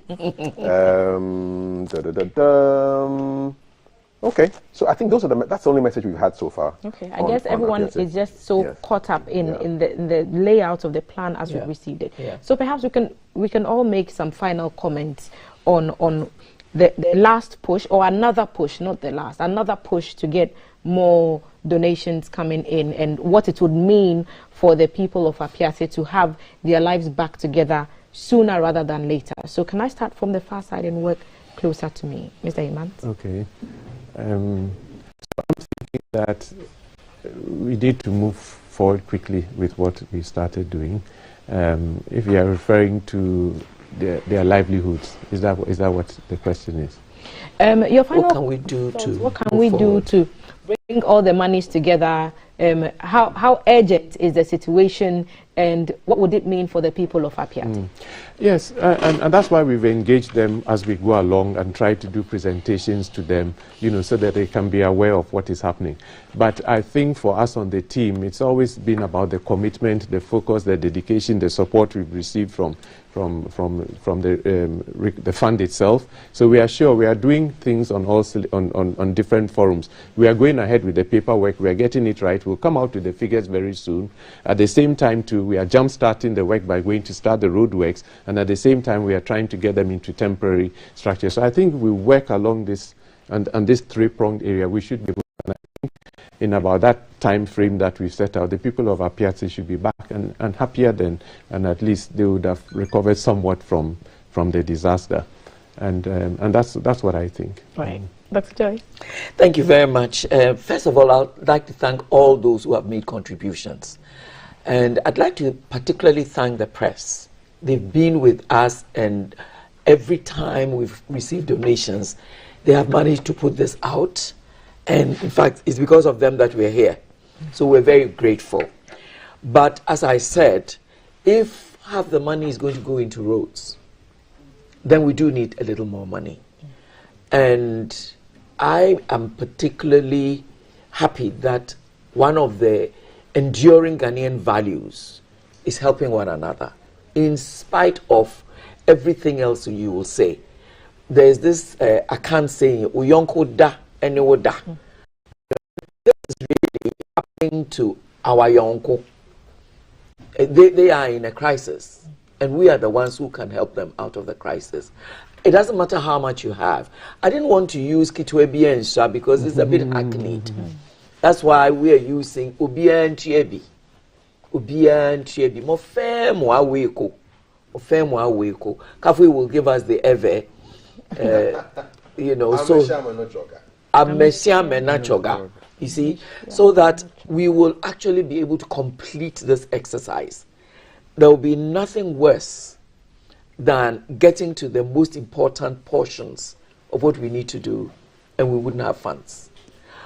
When we do have funds over and above what is required, we will set it up with the minister's permission into a fund that can be used for something else. So none of the funds will go. We've got KPMG who have helped us. They've put together a disbursement and procurement charter for us to use so that the transparency that we want and the best use of the money is done. So this is what I'll say. Please bring some more money, a little at a time. Okay. Do you have just one? Okay, yes. Go on. Before I give you the last word on this one. It falls neatly with what Reverend I was just saying. It says, Reverend Dr. Joyce Aye, Ghanaians respect you a lot and hope that handling this task is a great blessing for you. But beware of the government officials you are handing out these funds to. Make sure they account for every penny they use. They have sweet talks. We know them. So that's from the Post DG. The Post DG has free advice in his opinion. It will be taken. Well taken. So we'll give your word, Honorable Benito. Yes, I know it's not only the Post DG who is concerned about this, but then a lot of Ghanaians are also concerned. We are assuring them that they're going to get value for money, and we are going to go through all the necessary procurement processes to ensure that the right thing is done. Yes, I'll thank the team, I'll thank my minister, who is the motivator behind all this, the Honorable Samuel Abu-Jinapo. Kudos to you. And also... Not only the motivator, but the driving force. And the driving force. He doesn't sleep, so... He doesn't sleep, so... You can't sleep. Yeah, he doesn't sleep, so we also can't sleep. That's it, yes. And it's wonderful working with him. We know we are going to succeed. We know we are going to achieve what we have set our mind to do. And we are going to help the president deliver on the promises made to the people of Apiati and also the people of Ghana. Thank you so much for joining us. The Honorable Benito Usubio, Deputy Minister, Lands and Natural Resources, Chairman of the Apiati Reconstruction Committee, sir, an honor once again. Reverend Dr. Rosalind Aye, Chairperson, Apiati Support Fund Committee. Rev, a joy to have you. Thank you. I just want a double portion of your grace. Thank you. And Mr. Freely given. Amen. I receive it. Mr. Charles Blankson Hemans, a member of the reconstruction team, for breaking down all the technicalities and making it seem so simple. It's as if we can get this job done tomorrow just by listening to you. Yes. Glad to have had you at the table, all of you. So for all of you watching, a vision is in progress here. The people of Apiati have been made a promise. The call is for the mass of the widow's mite to be gathered for this cause. www.apiatisupportfund.com. You can donate there. GCash using *422 *530 hash or *718 *25 *096 hash, or walk into any GCB or Stanbic branch and make a donation towards the Apiati rebuilding effort, so that those people who bore the brunt of that explosion, that sad Wednesday, the 20th of January, will have their lives back together. For now, the plan is to shelter them temporarily in a town nearby, Dumasi, where we understand that some structures have been put up to house 1 room per household. Definitely will not be comfortable quarters, but you and I are being called upon to also contribute to make them the journey back to their lives that much easier. It's still Breakfast Live on GTV, and we are grateful to all our sponsors, Awake and Adonko, once again, also befitting, for helping me deck out so nicely in my outfit this morning. Another quick birthday shout to the Minister for Information, Honorable Kojo Ponkroma. God bless you, sir. And we'll be back for a conversation on a piece of our history, and it's sitting just a few meters from where we are now at Kanda, and we are going to the Osu Castle to learn a bit more about Ghana's history. Breakfast returns after the break.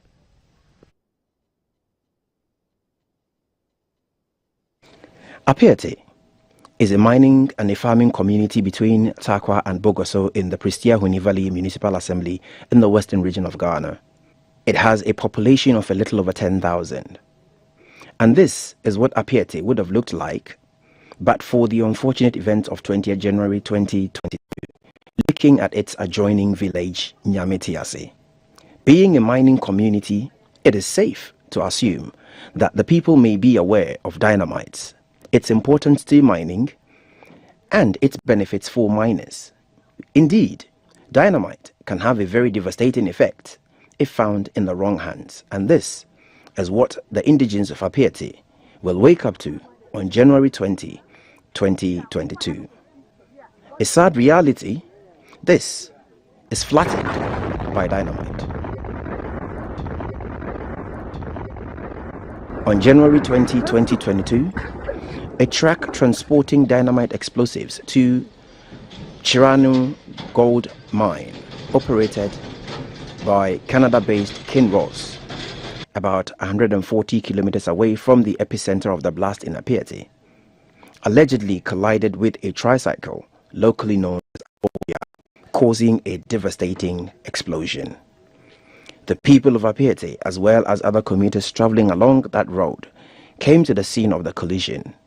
Curious, some decided to use their mobile phones to capture the scenes when a second blast went off some few minutes later, leaving some 13 people dead, several also injured, and hundreds of properties razed down. The destruction traveled as far as a kilometer away from the epicenter of the blast.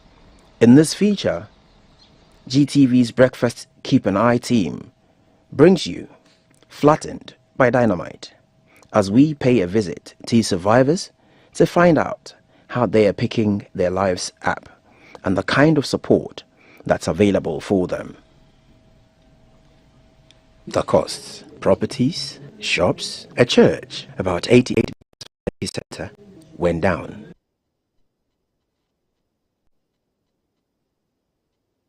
Same as a makeshift school, a fuel station in the distance, with some houses behind it, all affected. At the relief camp, we met some of the victims. First to speak to us was a young widow, Hannah Entry, who lost her husband in the blast.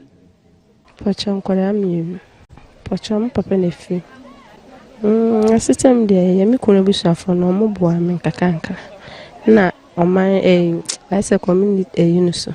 President nso kakanka mo hwe kakanka nti. A system ne omoko school ne ade. Omo school ne de omoko kakanka. Se ama krampo me ya fit. Me ona me na ya me ya me mu na ade. How mo hwe kakanka. We spoke also to the MCE. And running up my Bosomba Pepe. And said, I'll be 11:30 Nimuna, yet sound no crown on me feeling or me dynamic timuno, and I'm a Pia Bonting, and I'm baby Sasha Dennis in I mean, call for no me, confirming also a sound if you crum. Until now, sound no strange. Until me down about 2 minutes, 3 minutes now, Minya calls as a Messi Piatini, now your coya you could draw her now, and for the crooning in ano Abadown.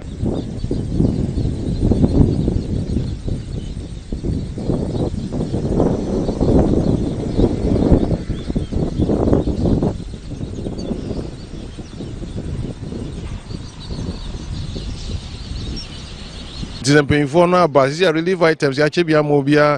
also spoke to the director of NADMO, Mr. Abeku Yanka. I say, Woofy, when you saw Nebi, when you saw Fabi who, but quite a fast Benyam Wallo, I saw it, or Fasona or Bois. And he appear things may see and over. Since I feel good saying the accurate data, babe, assassin, then I'm 1,000 and over.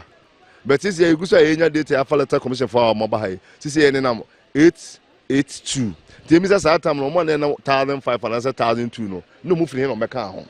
Benjamin Adam, no man ever for my young 1 month, no man also air the 10th year, I can say, and I can't change. But you can say, 10 be out of Funbi by Yamwa, and the Kayaka 10 to be the Guaya, Madia Bay.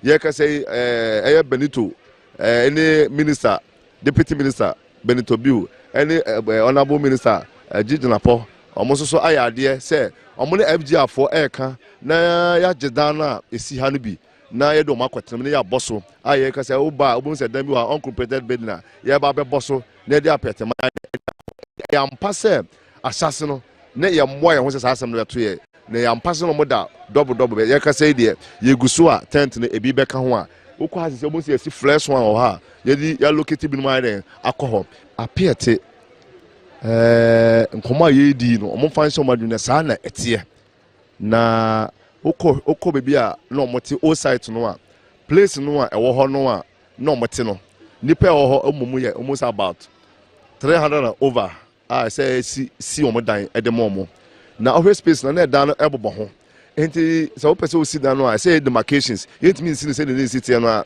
say aban abono homodin say oba be see no blog dan ediamomo toilet and bath bebam ensuo bebam ye be street atotum ye be side the transformer nyoma nyina ko ho. Meet AC Apietiwa, a pregnant woman who was at home resting with her 3 children when the blast occurred. Mada, I'm shedding, me senti. It is massa.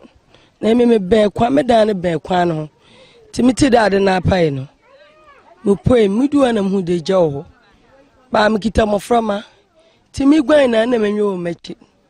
They be my man away.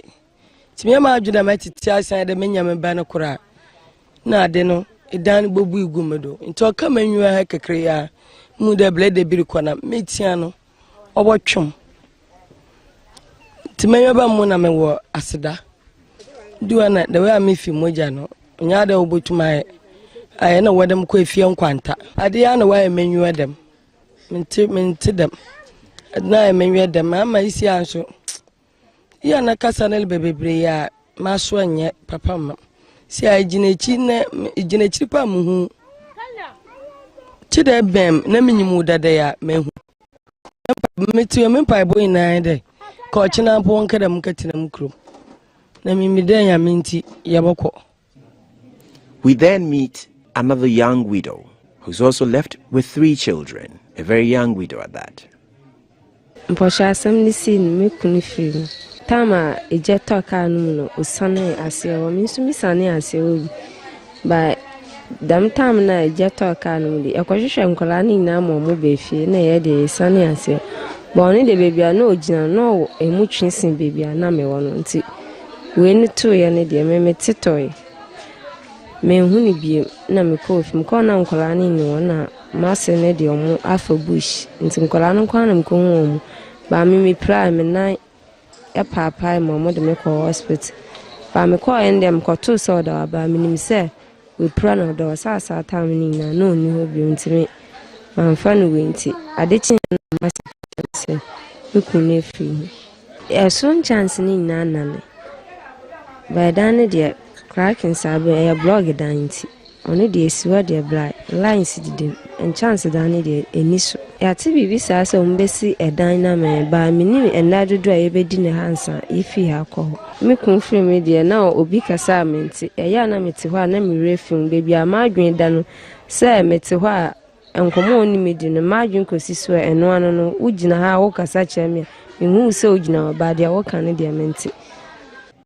In spite of all that, the people of Apiete are getting their lives back together. A whole community raised down. But they have the goodwill of the people and businesses scattered around the region, as well as the entire nation. The Prestia Sankofa Gold Company stopped by at the camp to make a donation. They brought with them some roofing sheets, as well as 2 huge cows. This, they explain, will go a long way to help in the feeding of the residents at the relief camp. Our widows might will not sit down, and just watch them. We also do what we can do. So we put our strength together and we have brought this. It might look small, but we did a needs assessment research as to the things that they might need most. And we realized that food items have come. Rice, oil, sugar, but the protein part is not so much. It's not balancing well. So for them to have a balanced diet when eating, that's why we decided to bring the cows so that they can also have adequate meat. That is protein to be adding to their food. Whenever we talk about dynamite, what happened at Apiete should be a reminder to all that when we ignore safety precautions, we are putting lives at risk.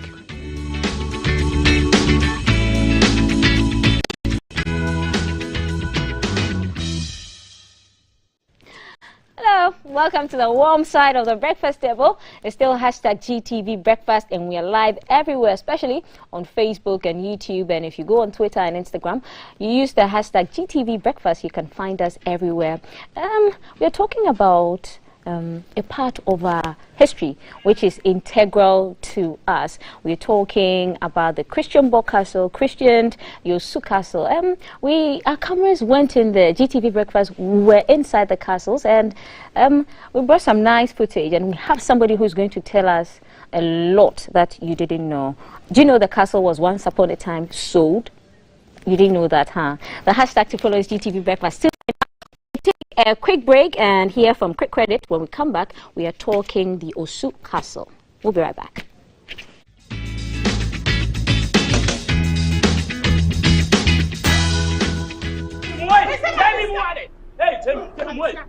Tell me, beer.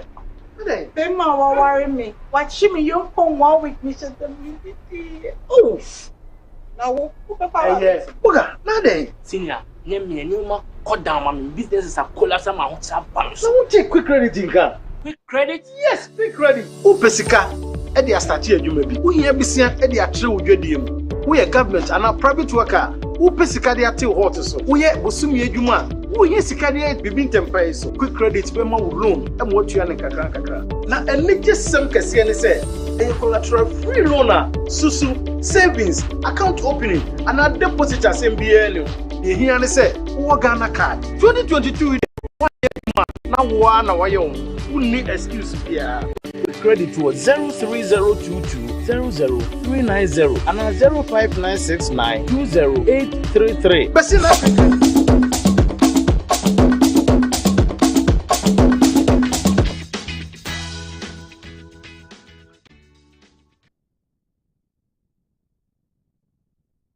Welcome back to GTV Breakfast. Like I said before the break, we're going to be talking about the Christian Bock Castle and finding out all we need to know and what we didn't know. In studio with me is Samuel Akwa. He is with the Museums and Monuments. He is actually the Museums and Monument Officer, Education Officer at the Christian Bock Castle, simply the Osu Castle, and he's in studio.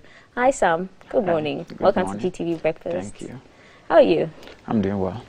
Everything okay? Everything is perfect. What was your biggest headline today? I mean, the stuff that's trended on online portals and the news that's trending. What's your biggest headline?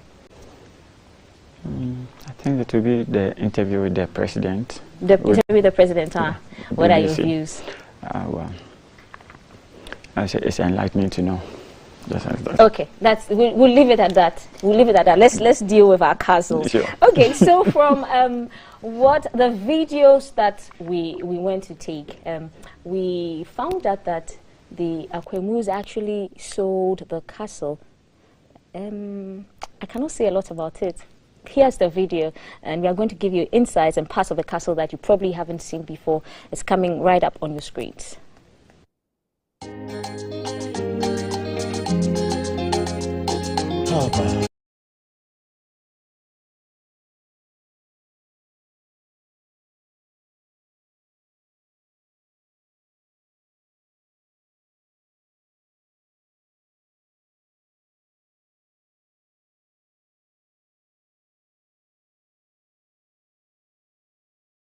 Education officer from Ghana Museums and Monuments Board. Christiansborg was built by the Danes in 1661 after they bought this piece of land from Chief Okankwe of Osu. The Danes paid 3,200 gold florins in order to have access over here. So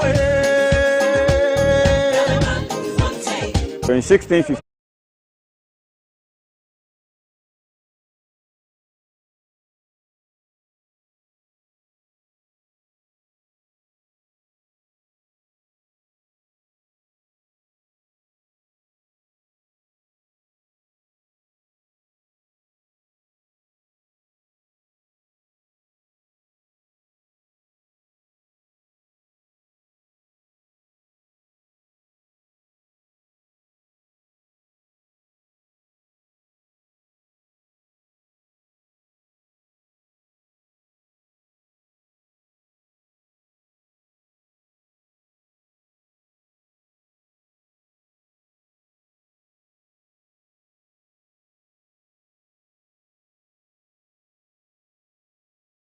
in exchange for mirror, schnapps, gunpowder, flintwood guns, textiles from the Europeans that were here. As part of the trading activities that occurred here, in 1679, there was a mutiny here involving the murder of the Danish governor here by his assistant, which led to the selling of the castle to the Portuguese. But again, during the slave trade era in 1693, a Ghanaian by name Asmeni from Akwamufi defeated the Danes here and became the first black governor of Christiansborg. After a year, through a negotiation led by the Dutch, Asmeni agreed to sell the castle back to the Danes for 50 marks of gold. After selling the castle, he also decided to move away with all the keys of the castle to his hometown in Akwamufie. So as we speak today, the original keys of the castle, totaling about 32 pieces of them, are now part of the chief's possessions in Akwamufie, where they display to the world that somebody from that small town was the first black governor of Christiansborg.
You have gold and ivory stored here.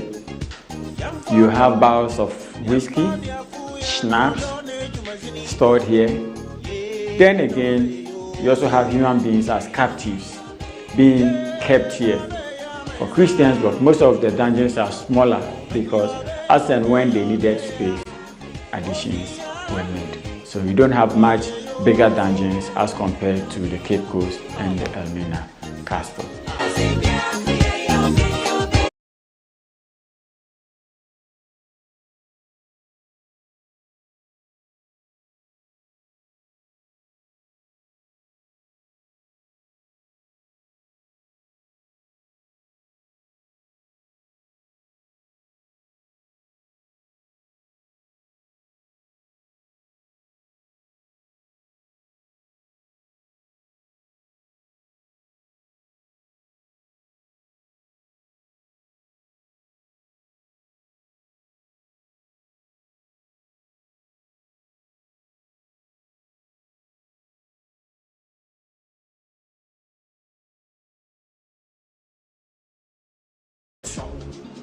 In 2007, when the 50 cedi note was issued, it was the highest denomination at the time, and with Osu Castle being the seat of government, the presidential walkway was put behind it to signify the seat of government.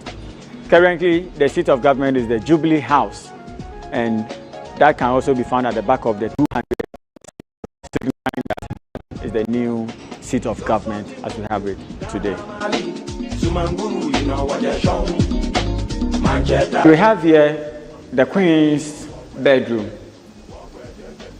This was the bedroom that was briefly used by Queen Elizabeth, the Queen of England, in 1961 when she came to Ghana. The same bed was also used by Prince Charles in 1977 when Achimota was celebrating one of their anniversaries in 1977. The Prince Charles came. This is where he also stayed. And history has it that these are the only two personalities that have used this bed and the room. We are in the office of former President, Flight Lieutenant Jerry John Rawlings. In military terms, there is a word called OP, or observation post. So whilst as president, he chose to use this office so he could be able to observe his entire surroundings to know what was happening around him. The new part of the castle has the office for all our presidents. This place was put up in 1921 by Sir Gordon Gorgesbeck when he was in charge. And the only Ghanaian president to also use here was Flight Lieutenant Jerry John Rawlings because of how secure and a good location for him to have an all-round view.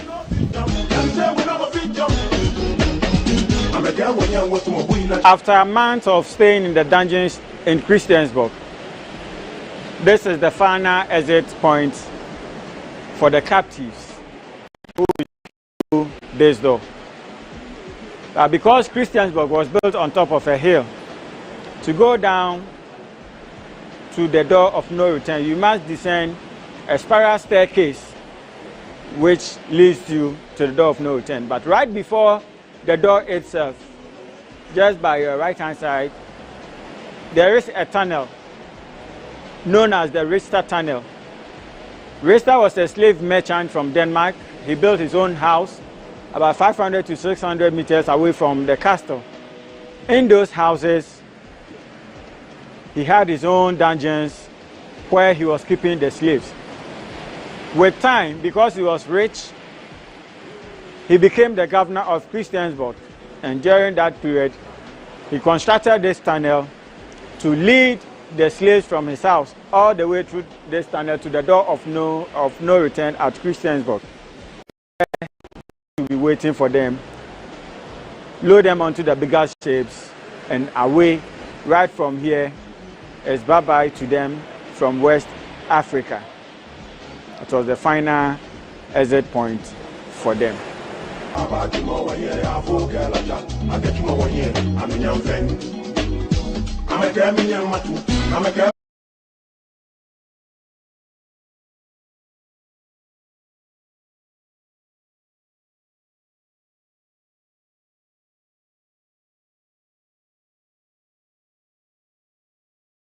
Brings us to this beautiful castle gardens that we have over here. It's a very beautiful garden, but with a sad history.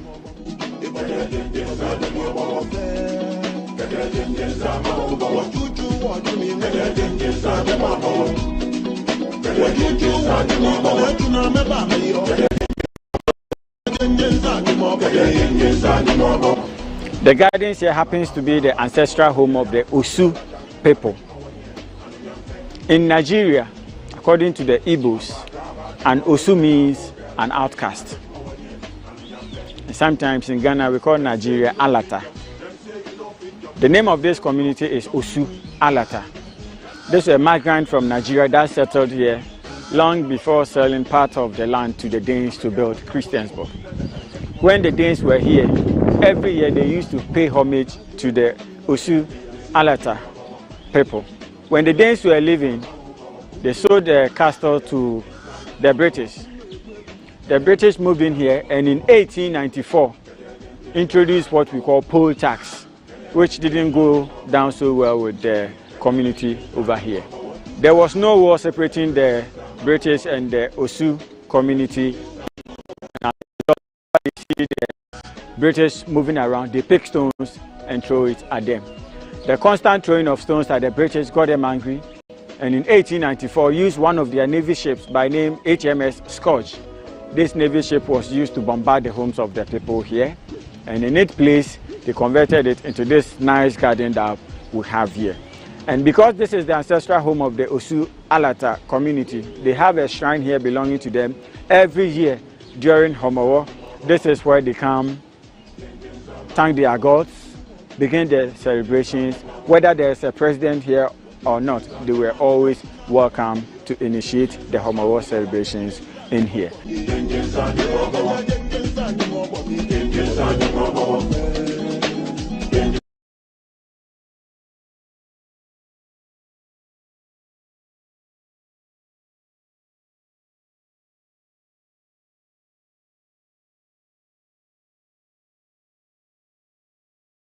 Insight into some of the videos and the places we saw. So Sam, before we came back on air, you were giving us history on why Osu is called Osu. Yeah.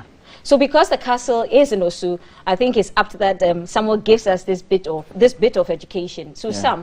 Sam, give us the reasons why that particular locality was called Osu. Why it's called Osu? Yeah. The actual name is Osu Alata. According to the Igbos in Nigeria, an outcast from the Igbo land is called an Osu. Osu. So these were people that were barred from their community in the Igbo land, migrated and settled in the area which we call the Osu Alata, which happens to be the Castle Gardens. Right. Okay, so that's where we go. And this is because, okay, so we know that from history, the Gans migrated from somewhere in Nigeria, Leife. So this is the history. And this is the history. Right. Okay. So how many heads of state have lived in the castle? In total, we've had about 14 different heads of state and presidents. 12 of them use the Osu Castle, part as residence and part as office. Only 2 of them have never used the castle when they were president. Can you name them? Yes.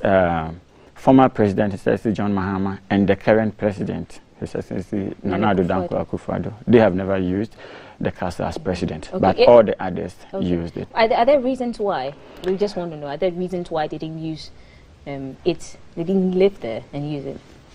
In 2007, during the last years of former President Kufuor, the new Jubilee House was built and ready for the presidency to occupy it. So it was the reason they didn't use the Osu Castle because a new edifice has been put up for use by the presidency. Okay. The Akwemus are currently holding the keys to the castle. Yeah. It has an interesting history behind it. Tell us, why do the Akwemus have the keys to the castle? Very good. Now, during the slave trade era in 1693, the Osu community living close to the castle didn't understand why captives in chains will enter the castle and not go back. Right.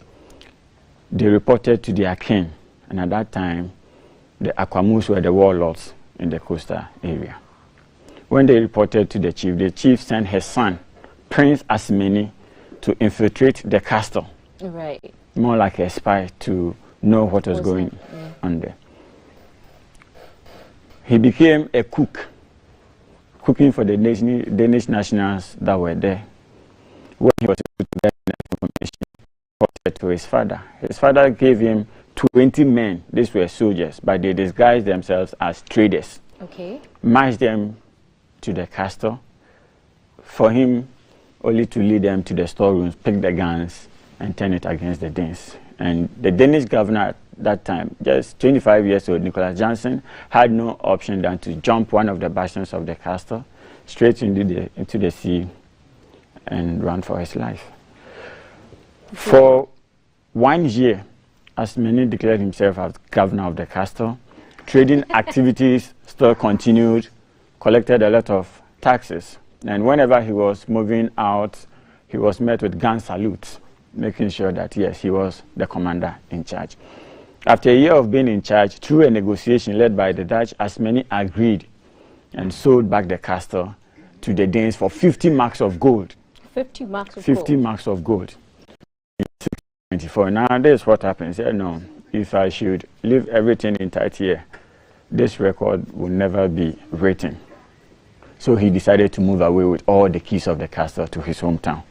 And today, there is a small museum in Akwamufie, in the Chief's Palace, where they are displaying this key to the world that somebody from that small town was the first black governor of Christiansburg, and that is their story. Wow. So assimilate to the whole Riasi, guys. Hashtag assimilate to the whole Riasi. Wow. Interesting stuff that keeps coming up whenever we... Okay, so how often do we get visitors to the castle? Yeah. Like on a daily, weekly basis, how often? No, almost every day, 7 days a week, okay. Between 9 a.m. to 4 p.m. Okay, how many people do we have, like, say, coming in a day? How many people do we have coming in a day? The past month happens to be one of our busiest months, where children and foreigners also visiting. Our records indicate over 3,000 visitors during the month of March, and that happens to be our busiest month. Okay. With that being aside, to December is also one of the busiest months. March because it's a heritage month, exactly. and December because of the year of return, and exactly. we have expats coming in, people coming in, and that's why we're having those numbers. Okay, why is the castle still considered part of our heritage? Very good. They are considered part of our heritage because this is the real evidence showing us that yes, there was something called the slave trade with the involvement of the Europeans around these places, and the castle, such as Osu Castle, is the only edifice that is attesting to that fact that we have these people in our country. When we look, okay, these are some of the people who have been. Yeah. Okay, so we have these. This is, that is Prince Charles in 2018, somewhere around November, and I happen to be his personal guide during that day as well. Who are some of the big names and some of the top personalities that have... Exactly. So on your screens, we have the Prime Minister of Denmark, I think early part of, or late part of last year. We've had the Queen of Denmark herself in 2017, and this is 2018 with myself and Prince Charles over there. Almost all the dignitaries and all the embassies in the country, they've been to Osu Castle as well. While our videos, our cameras were panning, I saw that there were so many dates. Yeah. What do they signify with names? What do they mean? Very good. So the castle wasn't built this huge. It was a small structure that was, but as a result of increase in trade volumes and need for space, additions and expansions were undertaken. And at every point where the additions were made, dates were written to signify that it was during this period in time that they added to the site. So the main entrance, you will see C7, 1790. And C7 stands for, or is the cipher of King Christian VII of Denmark. You have something like JR, King George of England, 1921, 1950, MCMXII, 1912. You sure are a historian. So, Samuel, going forward, what are plans for the castle? What are the plans in place for the castle? Very good. On 5th of March 2017, the current president, His Excellency Nana Addo Dankwa Akufo-Addo, gave the museums permission to convert the old part of the castle into a potential museum of leadership and governance. And that is the future of the place, which later, by all things being equal, by close of the year, we will see the museum established. So we have a bit of the slave history, then you can learn more about our leadership and governance as well. Amazing stuff. I hope we get front row seats to the opening. Sure. Okay, so Sam, the castle is under the management of the Ghana Museums and Monuments Board. Tell us a bit about the Ghana Museums and Monuments Board, aka GMMB. Very good. The Ghana Museums and Monuments Board is the custodian of Ghana's material cultural heritage. They have a mandate of collecting, documenting, and educating the public about Ghana's material cultural heritage. And with that, we have the fort and castles. We have our intangible object also being exhibited in the museums or across the country. That is what they stand for. Brides. Anything else you want us to know? Okay, wait, let me ask you this. When people visit the museums, when we come to the castle, how much do we pay now? Yes, for now, school children pay 1 cedi. Okay.